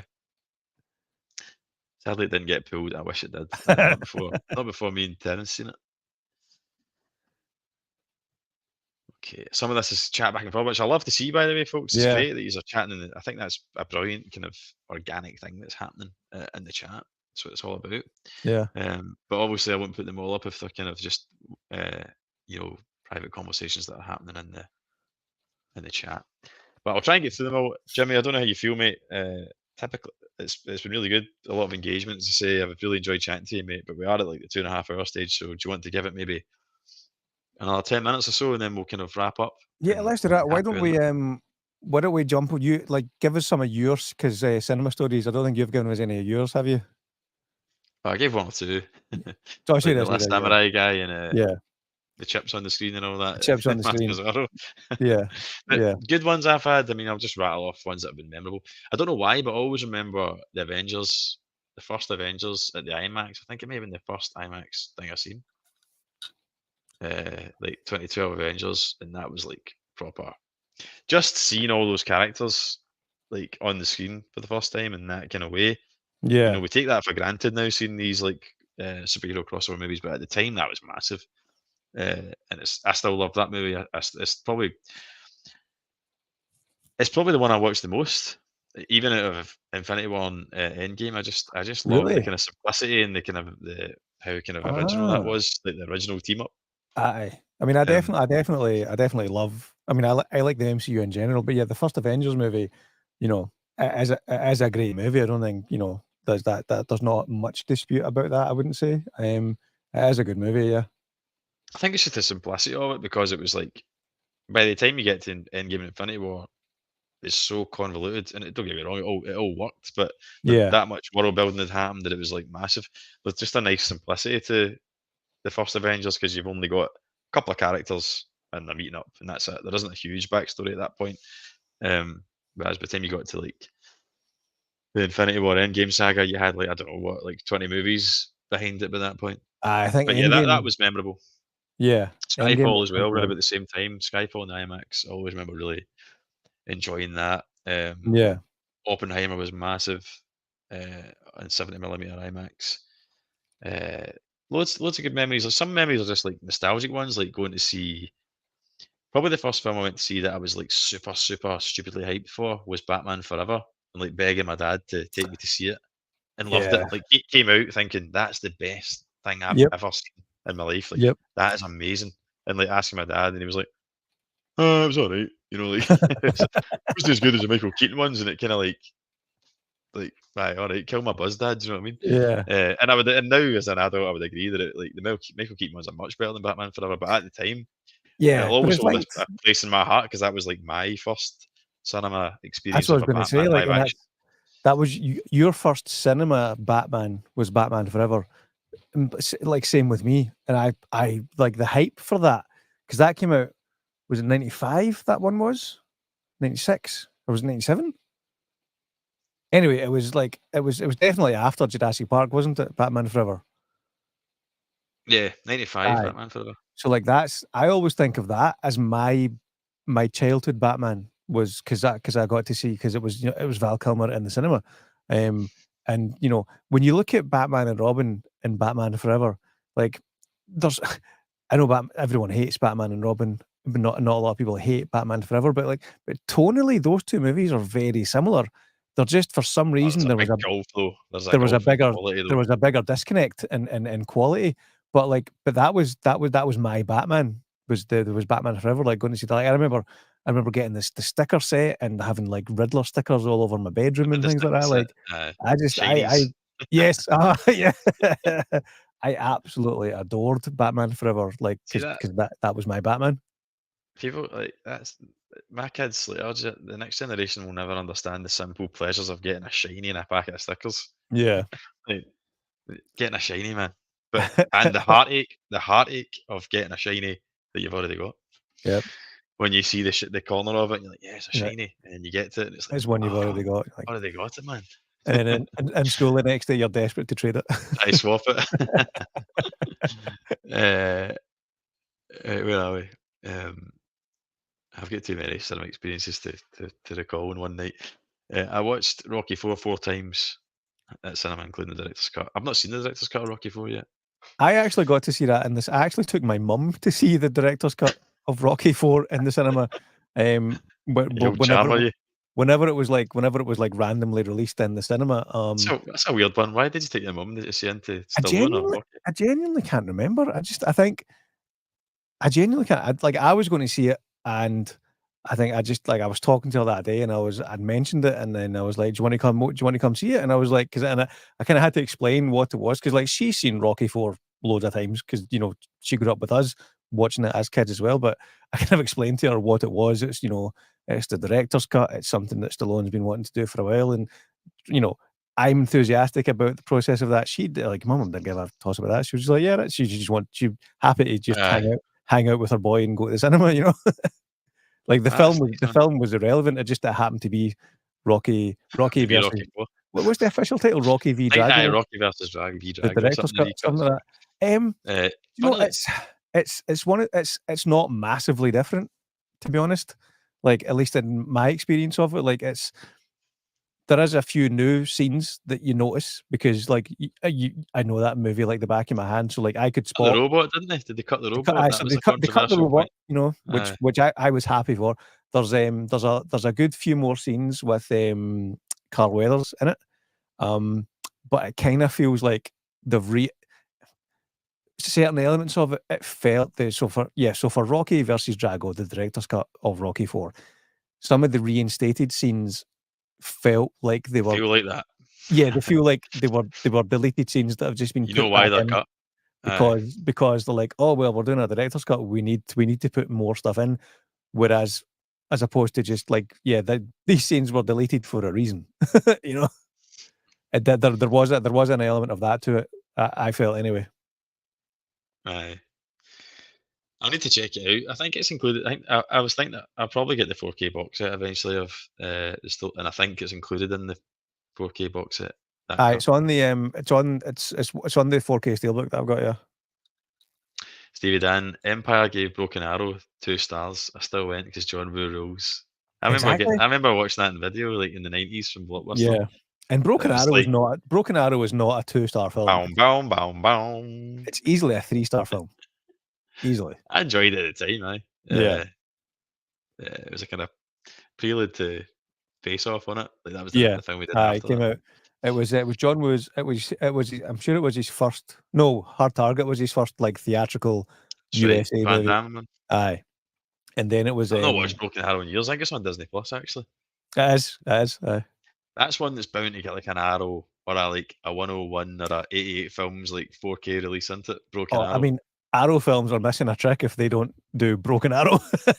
Aye, Like true, I know you you thought that. can see the artwork right now. You know, it's just like Broken Arrow. I can imagine the YouTube thumbnails. I know what mine Exactly, would say anyway when exactly. I do it. I was paid $7.59 for a hot dog last time I went. There's no other way to describe that other than an absolute rip off. Yeah, that's they're not Who cheap. would have thought Michael Myers was so money conscious? Tended to ignore Empire reviews. Yeah, I used to love buying Empire magazine. I just fell away from it. I was always more Empire than I was Total Film. I was the opposite for the longest time. I had a subscription to Total Film for a good 3 or I had 4, Empire. 5 years. I stopped the subscription, and now I'll buy Empire, but, like, only every now and then for, like, specific ones that I want. Like, I bought like, was it last month? The for the dead just purely for the Deadpool Wolverine one. It was a sunny day here. I had the shoot I had that day had finished early.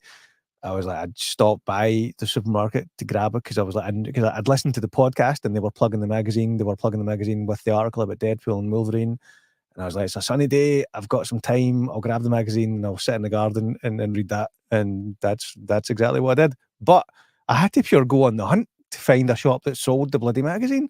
Like you would think Morrison's It's not as easy to get hold of them would now. sell Empire Magazines in magazine. general. They didn't. They're like BP garages, local news agents. I genuinely had to go to like I think it was like 4 or 5 stops before I could find a bloody copy of the magazine. See, I love that. I was a late. I found that magazine Retro Gamer late, and that's a bit like Right. that. So I love it, but it's so difficult. I think you really have to subscribe to it unless you go Yeah. into a city like a big like Tesco's or W. Smith in the city. You might find them, but yeah, they are getting harder and harder to find. And I don't know what it is, but I just don't want to see the whole subscribing to like a digital version on a It's not the same. tablet. It's not the Aye. same, man. No.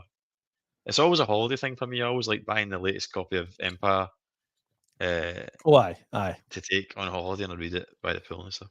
Like we're away in Michael, October. We're away in October this year, and 100% I'll be making sure I've got a copy of Empire to take on the plane with me. Michael Myers always smuggling snacks inside his boiler suit. He's not paying for those prices. I need to stop with the dodgy dad Michael Myers jokes. Um, yes, me too. Broken Arrow is a fun movie, and by that point, I realised that the views were not scared. Oh, they were not sacred text. Yeah, exactly. I I've want to see Broken Arrow now. it's in my conscience. Cineworld Leicester Square charged £23 to £27 for a single IMAX ticket. That is kind of going right into it for the Glasgow the London ones. There was a grand total of 7 people, including myself, for Bad Boys Ride or Die last Saturday. Really? To be fair though, like I really enjoyed Bad Boys Ride or Die, but would I want to pay £27 to see it in IMAX? Yeah. Like I'd pay a £5 upgrade to see it in my local IMAX, but I don't think it warrants that kind of price tag. So I'm No, not really no. surprised that you were on your lonesome on that one, Cheekster. But yeah, good film. Like Aye. surprisingly good film, Bad Boys. I thought I agreed with your review, mate. I watched it. It was good. If you like the other movies, especially the third one, you'll like Third this. one, yeah. Aye. Cinemas cover all of their overheads running costs and staff wages from the profit made from their concessions counters. They make peanuts from the ticket revenue. Yeah, Yeah. I don't think people realise that. That's the thing. I'd like genuinely. I don't think people do either. Like that's Mhm. they make their money from food. Because let's face it, see regular film goers like my mates that are, sorry, not complete opposite of that. Casual film goers that go Yeah, to the cinema yeah, once. Most of my mates that go to the cinema, they will not pay for it. It'll be a Meerkat Movies, Sky Cinema, like once a week for eBay. They aren't like so. Loads of casuals that go to the cinema aren't paying for it. So yeah, if they don't spend, or all right, they're paying something for it, but they're maybe paying like £7 for 2 tickets or something, peanuts. So if they don't buy something at the counter, then you can see how the cinema's actually paying their employees' wages. yeah. Totally. Back in the day, movie studios took as much as 90% of the ticket revenue. The bigger the movie, the more they took. Yeah, it's kind of like back. That was interesting what you said earlier. I didn't realise that. Jimmy, but it makes sense about the fall off that they Yeah, take at the beginning, and then it rolls off. Then it's kind of the onus is then on the cinema to exactly. keep Aye. it going and Like keep the odd screening going. like if a movie has like a strong second and third and fourth weekend, cinema chains are rolling in it because the more of the money goes to them then. Aye. 20 quid for a cinema ticket's disgusting. I agree. I wouldn't pay that unless it was like a total one off, like a 70 mil IMAX screening or something like that. But Aye. So, BFI IMAX in London, I think I that's would pay it for that. Aye. yeah, so that likewise, that's the only time I'll pay some like 'cause I think, I was working in London when Civil War, Marvel said not the recent one, but like Captain America Civil War. Not the dodgy remake. No, no, no, no. So Captain America Civil War, I was working in London that week. And one of my mates stays in London, so I hit him up and I was like, let's go to IMAX and see that. Um, and it was like 24, 25, 26 pound for the ticket. But it was a brilliant movie. Um, I mean, it's an MCU movie, so I'm predisposed to like it in general. But I was happy to pay the 20 Contractually plus. obliged. Yeah, exactly. I was happy to pay the 20, 25 quid for that ticket to see that movie at the BFI IMAX, like in London. Like, you're not going to spend 25 quid every time to go and see that, but like for once in a blue moon, like literally like once a year, probably or less, is what I've done that. I think the last one I saw was actually probably a good couple of years ago at the BFI IMAX. It was It Chapter 2, and it wasn't that great. So I was a little bit annoyed that I'd paid 25 quid to see It Chapter 2 at the BFI IMAX, because the movie wasn't great. But like I said, you compare that to seeing Captain America: Civil War at BFI IMAX, and you're happy you've paid the money because it's a good experience. Aye. It's I definitely think sometimes depending on how good a screen you go to can elevate a shite film, or not maybe not a shite film's a shite film, but like a very average film Yeah. can end up being Like really good just to aye. you think it's better than what it is just because of the presentation of it was so good. Yeah. Um, 100%, there's 100%. definitely a few films I've seen like that in IMAX 3D and stuff that I remember like they were good cinema experiences, but when I watched them at home, I'm like, this really isn't that good. Like Avatar: Way of Water, is a bit like that. Even at the time, I thought it's just an okay film, but I watched it in IMAX 3D at Cineworld, and I thought it was like one of the like as far as like a visual spectacle goes, it was absolutely phenomenal. Like I couldn't believe Yeah. what I was seeing, how tangible it was, how amazing the CGI was, the advancements with 3D, high frame rate, and all that, just mind blowing. Yeah. And I've got it on 3D now because I've got the projector, uh, and it looks good. But prior to getting it, it's a really good experience in the 3D Blu-ray. But prior to getting that, I stuck it on just Disney Plus, and I was bored after about 20 minutes. I just kind of like That's interesting. I'm not saying I turned it off because it was that bad, but I was kind of like, "Oh, I'll watch it another night." It was like it just wasn't holding Yeah. my attention when all the spectacle was taken away. Yeah. Um, I myself and my youngest went to see The Way of Water in 4DX because she loves the first Avatar movie. So when The Way of Water came out, the way of water. I'd said to everyone, The Way of Water, I'd said to everyone in the family, I was like, who wants to go and see it? Our oldest, she would have been 12 at the time, didn't want to see it. The middle kid, he would have been 9 or maybe he was 10. He just turned 10. He didn't want to go and see it. He wasn't fussed. But the youngest was really wanted to go and see it because she really likes the first movie. So me and the youngest 6-year-old, or no 7-year-old by that point probably I think, like we went to see Avatar: The Way of Water in 4DX, and my experience of that will always be tainted because I'm sitting next to one of the kids who's enjoying the Yeah, movie, that you know? helps. Yeah, But, like, massively. the 4DX element of Avatar: The Way of Water was I mean, obviously, it's a movie with water in the title, so, they get to spray you with a lot of water, um, That would be good. but, like, that was the moving of the chair started to annoy me a little bit, but the kid was just having the best time of her life because it's like 4DX for a kid, it's a combination of a movie and, like, a roller coaster, like, so she was absolutely loving it, like, every time she got scooshed with water, she was like, you know? I did. I know. Like, actually, just reminded me of quite a funny story recently. So I went to see If. with my oldest daughter because I went to see Kung Fu Panda 4 at the Merlin Cinema, uh, just along the road from my house. But I took Gracie, my youngest, and she did not play ball. And we got 20 minutes into it. It was quite busy because that cinema just opened, so there's a big buzz about it in there. And it Right. was the kind of, it was just, I think it was the the April, the Easter holidays. So it was So wait, is mobbed. that the old Odeon that they've taken over? Aye, Right. Merlin. So Merlin are mainly a English chain, but they've got two cinemas up here now. One in Thurso of all places, and now they've got Air, but they've got Right. like 20 odd venues down in England. But they're doing a good job and they're restoring it. It's great to see that we've got a cinema again. So I bought the girls like their wee membership passes and all that. I take them along, but I took Gracie and my oldest Freya to watch it. Freya was fine, sat glued to Kung Fu Panda. Gracie got up and started causing absolute havoc. And normally parents in those kind of showings are quite like accepting of that, but they weren't in this one.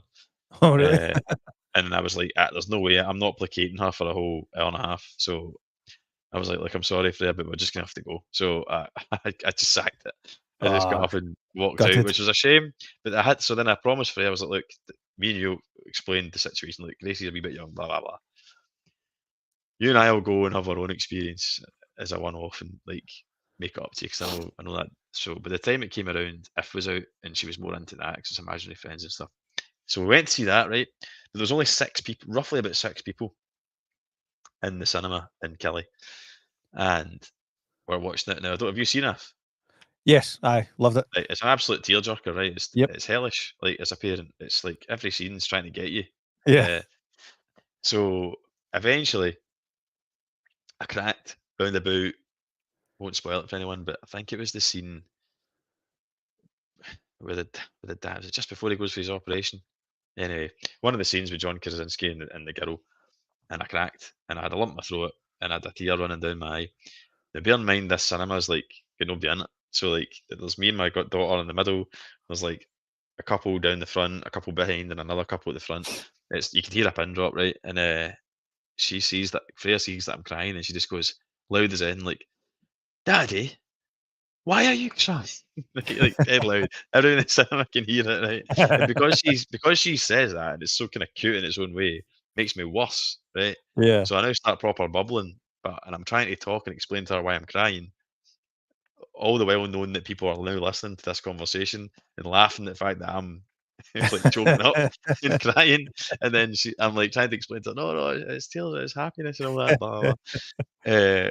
Well, sobbing into myself. And then she then, God bless her, to try and make me feel better, says, like, starts giving it like, "Oh, I'm sad too," and starts doing a big fake cry. Starts going like, like That's this adorable. big fake cry that's loud as in the cinema. So And wait, like, where did she? just had to laugh all the way through it. She's 5, so I 5, just had right. to kind of like laugh my way through it, and I could see everyone, the people in the cinema turning around and kind of laughing. And at the end, Yeah, this woman spoke to me about it, saying, "Ah, that's adorable. you were fair getting roasted there, you know." So that's one of those ones where it's about the cinema experience. That wouldn't have happened at home. Do you know what I mean? Yeah. Yeah. It's about having that banter with that person who's in there, Aye. the shared experience, and I'll remember that now. Like it's a good film, uh, But your not memory like of the amazing film or anything, but is I'll remember it elevated. because of Aye. that Like what your happened. memory of the film is elevated because of the experience you have with your kid watching that film. Yeah, so yeah, Yeah. it was a nice moment. It was a Yeah. tender moment, but Aye. It's a good movie. Both of us were in tears. In fact, it's did the murder, 4 of us? I absolutely think the murder. 5 of us, was it the 4 of us or the 5 of us? I don't know if the oldest kid came with us, but the 2 younger ones were definitely there. Um, me and my partner, we both of us were in tears by the end of it. But like me crying at a movie is just everyday stuff. So like if the kids don't see me crying at a movie, they'll think something's wrong. you know?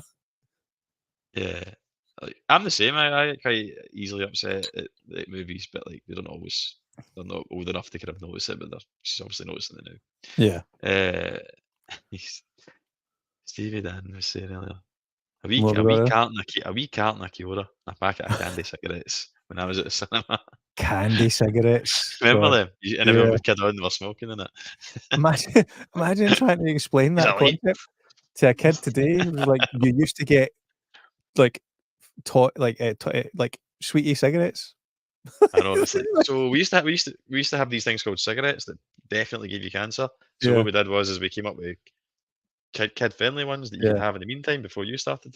Like sweetie Giving versions of yourself them, cancer as an so adult. that you as a 5-year-old could Could pretend practice. to smoke. You could practice giving yourself lung cancer for the future. Uh, yeah, Newcastle, the Odeon can be 25 quid for IMAX. Right, we're nearly at 3 hours, mate. As much as I'm Jesus. enjoying it, and I'm like, I could speak on it, yeah, I appreciate it. It must be getting tired Yeah. yourself. It's The flown comments by. keep It's coming. flown by though. Uh, We didn't even we didn't even get through everything. Like I had more I stories. know. So we'll need to do a part 2. Aye, that's it. I saw Tenet in the cinema. I'll just try and get through these as quick as I can, then we'll just so I Aye, want to get rattle through the comments. Aye. then we'll finish up. I saw Tenet in the cinema. There was only 4 people in the theatre. That was the height of COVID, though. To be fair, I seen that in IMAX. It was still actually quite busy considering it was I wonder how um, many of those 4 COVID. people understood the movie. Cineworld. Reading them out before I've even put them up. Cineworld showed Trainspotting as part of the Danny Boyle season. Yeah, we kind of talked about that earlier on there. I loved There Will Be Blood, and Flower Moon trailer gave me a similar vibe, but let down. Yes, I do remember thinking that with the trailer. I was like, that's kind of, There Will Be Blood I vibes. watched late. I only watched There Will Be Blood recently, and it was after I'd watched, not immediately after, but like after I'd watched Killers of the Flower Moon. Ah, And oh, There Will Be Blood is a had you much not seen better it film. before? No, much better film than. Right. I understand the hype. I understand why it's Oh, like so well regarded. such a good movie. That's one of those random, rare, expensive steelbooks. Even though it wasn't a premium release, it wasn't a limited run. It's just like trying to find a copy of that. It's like it goes on eBay for like 80 quid. It's Yeah, and it's not like a premium release. It's just it's a random rare one. Yeah. classic film though. Like Yeah. so good. This has been a great live stream. Proper good conversation. Cheers, mate, and thanks Thank you for very taking much. part in it. As I said at the beginning, it's these live streams are much better when people contribute and join the discussion. It gives us something to Yeah. kind of bounce off of. So Aye. thanks to everyone that's Yeah. commented. Thanks for tuning in for 3 hours, guys. It's humbling, no, absolutely, and it's been Yeah. steady the whole way, So it's like it means a lot that people want to come on and listen to our Scottish ramblings about the cinema, listen And to like and quality stories about like yeah. chips getting flung at cinema screens and all that. Mockingbird DiCaprio. I think this is in relation to your request for her. Yeah. But DiCaprio and De Niro What the were fuck is that distracting. spelling about De Niro all about? You know how to spell De We Niro, know, come on. I know what she. That's I know what she meant. that's We all know terrible. what she means. We all know what That's she means. terrible. Renter De Niro there. Wish De Niro were distracting, and Flower Moon almost think it suffered from their casting. I like. And it was ridiculously. I agree with that. It was actually boring at times. I struggled to get through it. I wouldn't say like it suffered from their performances, but they weren't like of all the great films those guys have been in. Like, wouldn't you? That would be like the last film I would recommend you watch for a That's performance from either of them. that says a lot though. Like Well, about maybe not the no. last film. Like, there's obviously like Righteous Kill with De Niro and all that. So But like, I was it gonna wouldn't say be. you would It put wouldn't come. You would put Ren and Stimpy above Killers of the Flower Moon. God, that Righteous Kill, man! I seen that at the cinema. The De Is that the one Niro, that's Pacino. is that the one that's got 50 Cent in it as well? Aye, Yeah. 50 Cent. Yeah. What a shite that was. Yeah, it wasn't great. It wasn't That great. was a total cash in.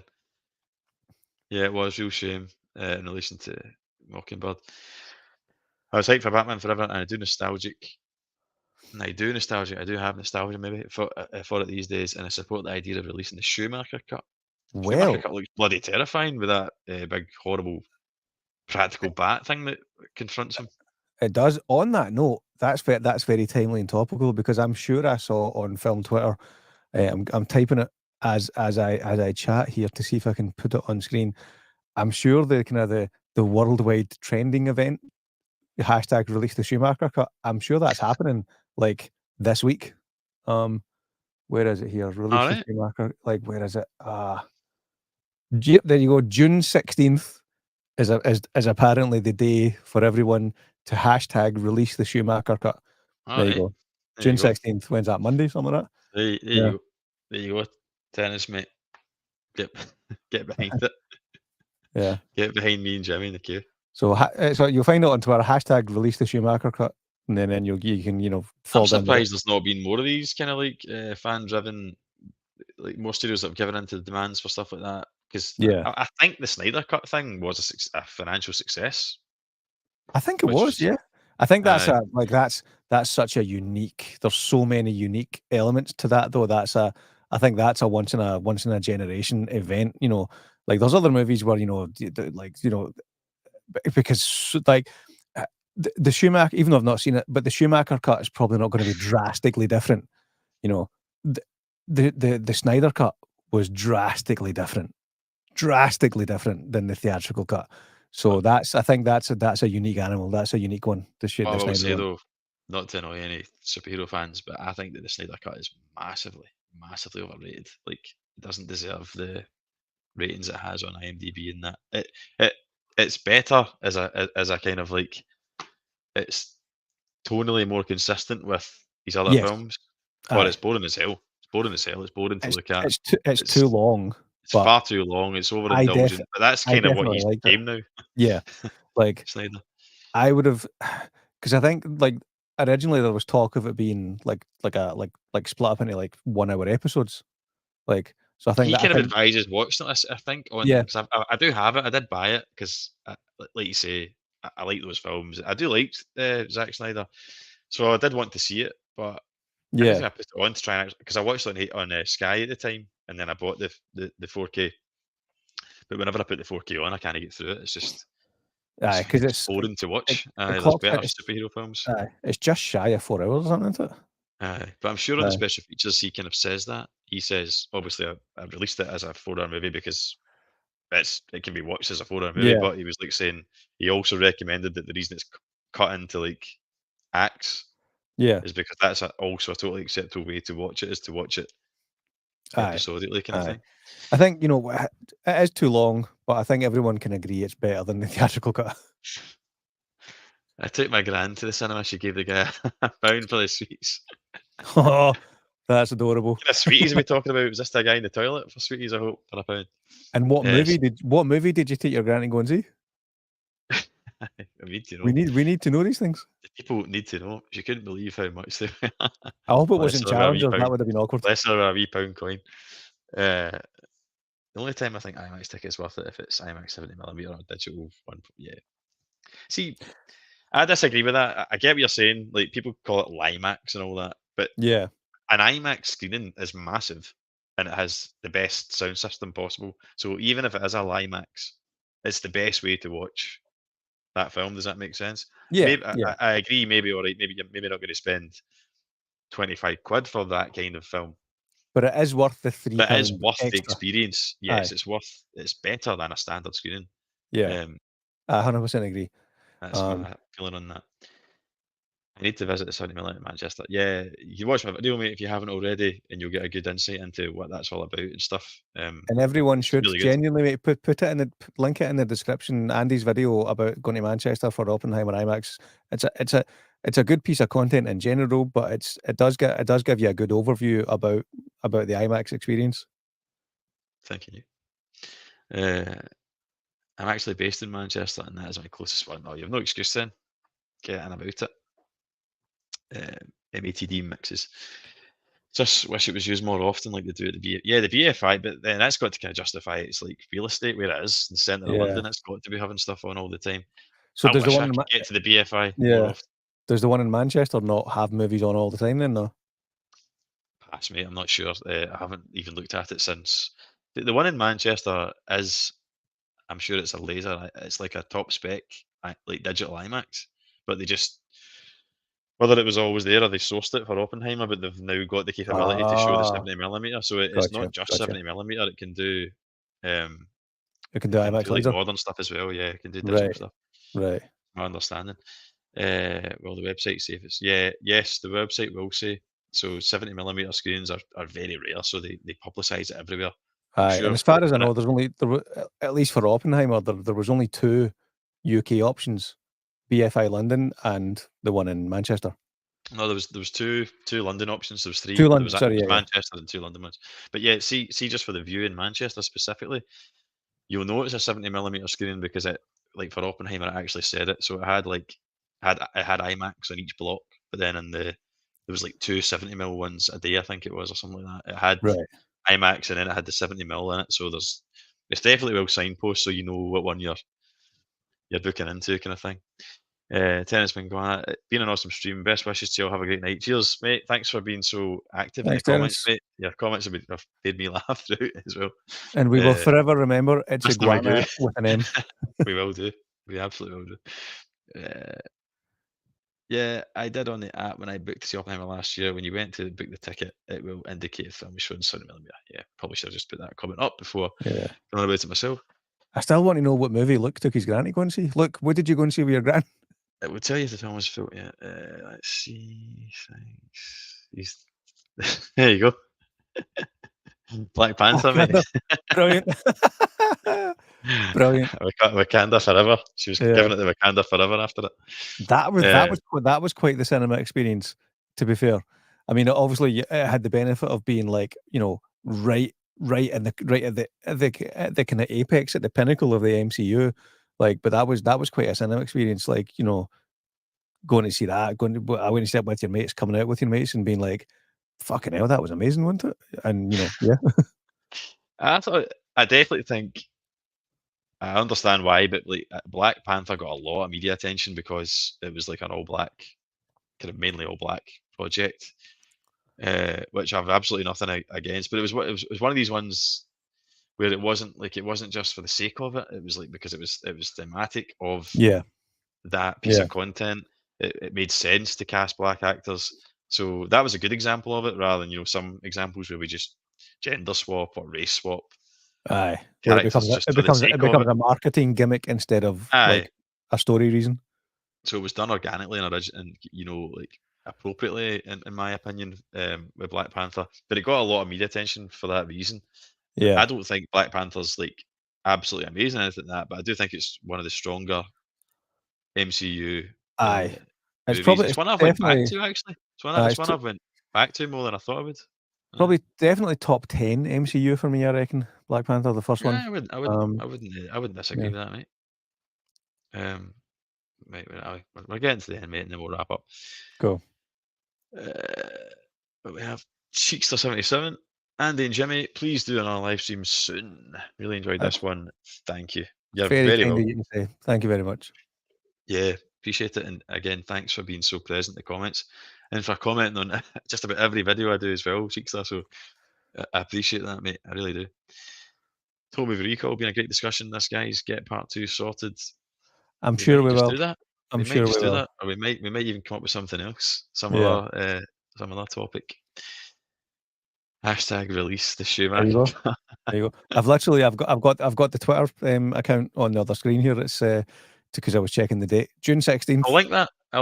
in the, if you send me that, mate, I'll put it in the Right. description as well, and then it'll be there, people's reference. No worries. This is in relation to the granny that's seen Black Panther. She loves CGI movies. She can't believe how they are made. Blows her mind. That's actually quite nice to hear. I've Yeah. never really heard that before. Like an older person being like, you usually hear about young kids being like totally blown away with stuff like that, but it's nice to hear the older generation being like totally captivated as well.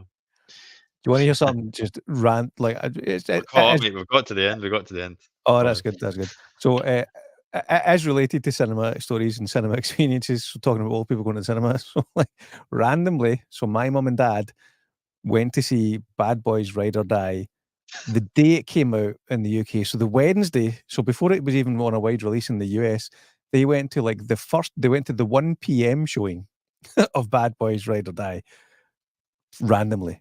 And they were when they were telling me that story, the two of them were telling me this is like, like 4 or 5 days later when I saw them and they're telling me they're both sitting there and they're like two kids giggling to each other because they're like, we're going to see this before James has seen it.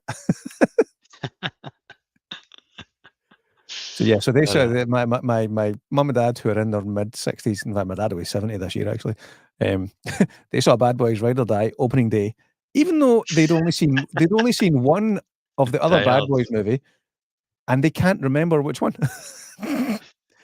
So yeah, but they enjoyed it. I think that's mental when people go and see franchise films and they haven't seen. Aye. Like I would just never do that, but like it's mental.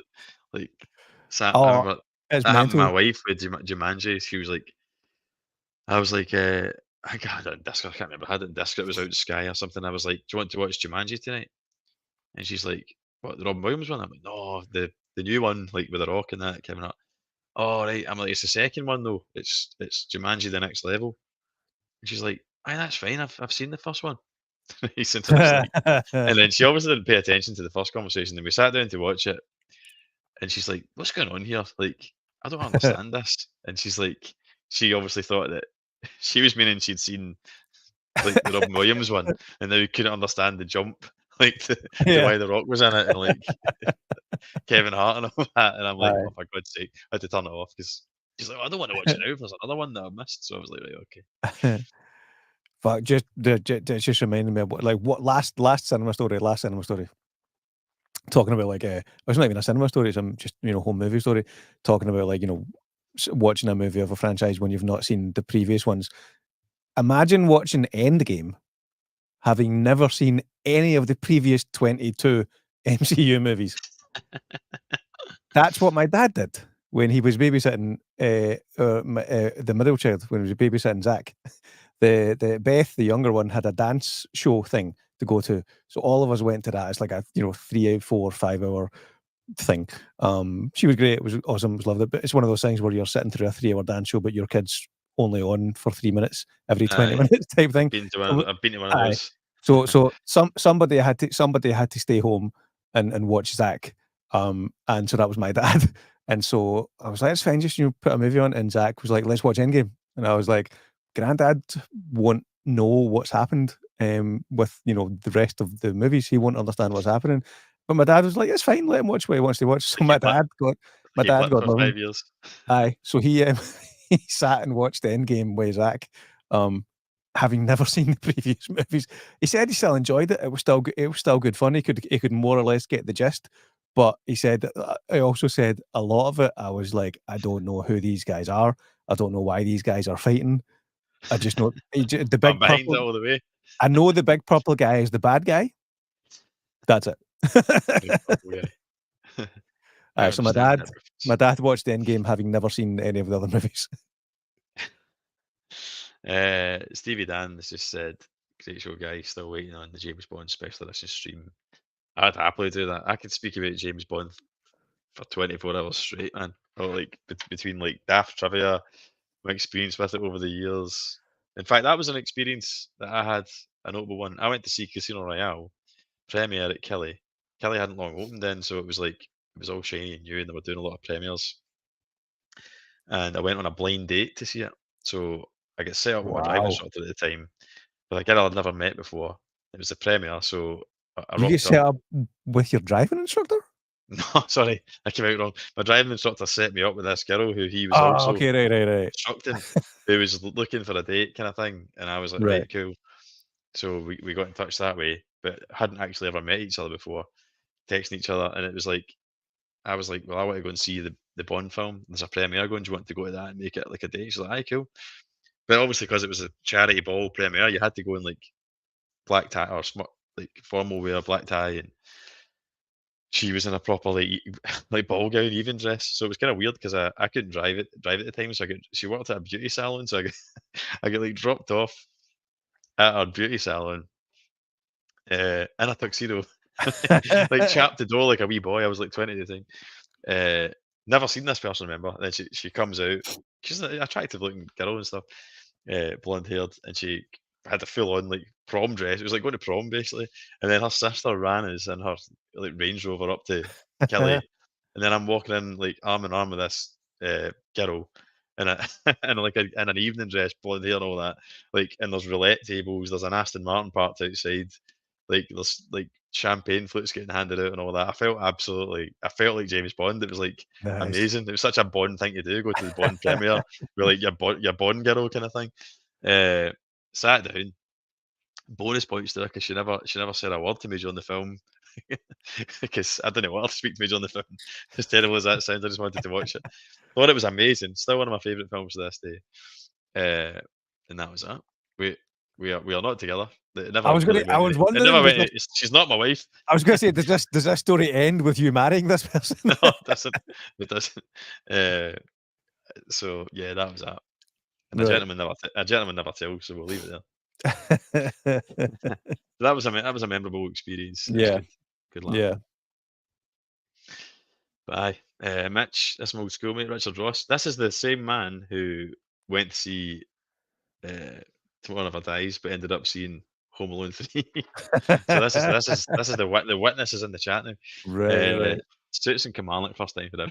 There you go, mate. And on that Aston note, folks, Aston Martin and Kilmarnock, that's it. I know, man.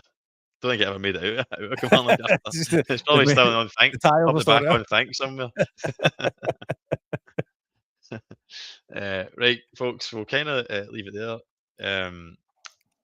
S- as I say, thanks very much for all the engagement tonight. There's still some people watching as well, which is awesome. But That's awesome. Thanks very much, guys. Jimmy, thanks so much for coming on, mate. I've thoroughly enjoyed. I knew I would. It's Yeah, not the first time we've had a chat and that, but it's been nice having you on my channel and doing it live with other people and stuff. So I'm quite sure we'll do another one, be it on your channel yeah. or be it on this one. No, we'll definitely do Anything a you part want 2, to mate. promote, or just even Just just saying remind thanks. people where they can find you? Just saying thanks to everyone who's been chatting away and watching along. It's been really good. I genuinely I didn't think we would be going this long, but it hasn't felt this long, so it's Neither been did I. great. Aye, I it's been said great. I said to Jimmy before it. I said we'll do like an hour minimum Yeah. with a contingency for a second hour if it's going well. But it Aye. went much better than either of us thought. So No, we'll we've definitely do we've a part ran 2. with it. So we hope you enjoyed it. And there will Yeah. be more live streams. Obviously, I've just kind of came back, folks. So I had a video dropped today actually, the Abyss, my review of the Abyss on 4K, which I saw that. you'll find on Haven't the had channel. haven't had a chance to watch it yet, and that's one of those ones where I haven't dipped in yet to get that because I'm holding out hope that they are gonna do a new steelbook. Um, Yeah, it but won't be a UK one anyway. I talk about that. I don't think we'll no. see that at least in the UK for a long, long time. Aye. That was like the rat scene BBFC story, wasn't it? Yeah, Aye. yeah. Came on late, but enjoyed it. Well, there'll be another one, mate, and there's plenty of other like live streams and like there's content with Jimmy and I specifically on Jimmy's channel, so you can always jump into that and you can watch a previous kind of like in-person podcast that Jimmy did. Aye. I'd Um, like to try and let's do do. that I'd like to try and do the in-person one again. It's nice when you've got someone in the room with you as well, you know? Oh, definitely. It's a different. I mean, it's Aye. good doing this. It's I'll try helped and because we I'll already had aye. that. We've already I'll met in try and, person, aye. I'll try and trick one of my clients to giving us time in the studio again. but it was good. It was good that. But I wore a black jumper, not knowing that you were gonna have an all black. A Uh, black background, a black yeah. circle. So when I watched, so Jimmy's recently posted like a kind of we did two bits of content. One was a kind of interview with me, which has just been posted recently, and I had a black jumper on for that, and I just looked like a big floating white head most of the time. But hopefully there's some A stuff in there magical that's all floating right. head. Aye, there's some stuff in there that's the floating head is saying things that are of value. Yeah. Right. If I don't mind saying so myself. Especially listening to best or listen to the Abyss. Got the Abyss 4K imported from eBay and I think it's point two. Cool. Right. I need to stop. It's addictive. Can't stop looking at the comments. Right. Cheers for that, mate. Thanks again, everyone. If you joined us and you're watching the replay, thanks very much. Or if you're listening on the YouTube music podcast, much appreciated. If you are watching the catch up, remember you can still comment, and I'll certainly get back to you on there. All the links for the things we talked about, Jimmy's Hitman review, my Oppenheimer video will be in there, as well as the link to the Schumacher cut. Movement will be in there, and anything else I can think of. But thanks very much. I've been Andy Electric Geek. He's been. Jimmy the Scottish Geek guy. There you go. And hopefully we'll see you in the next stream. Enjoy your weekend, folks. And as I say, hit your notification bell and you'll not miss the next live stream when it gets posted. All right. Cheers, guys. See you.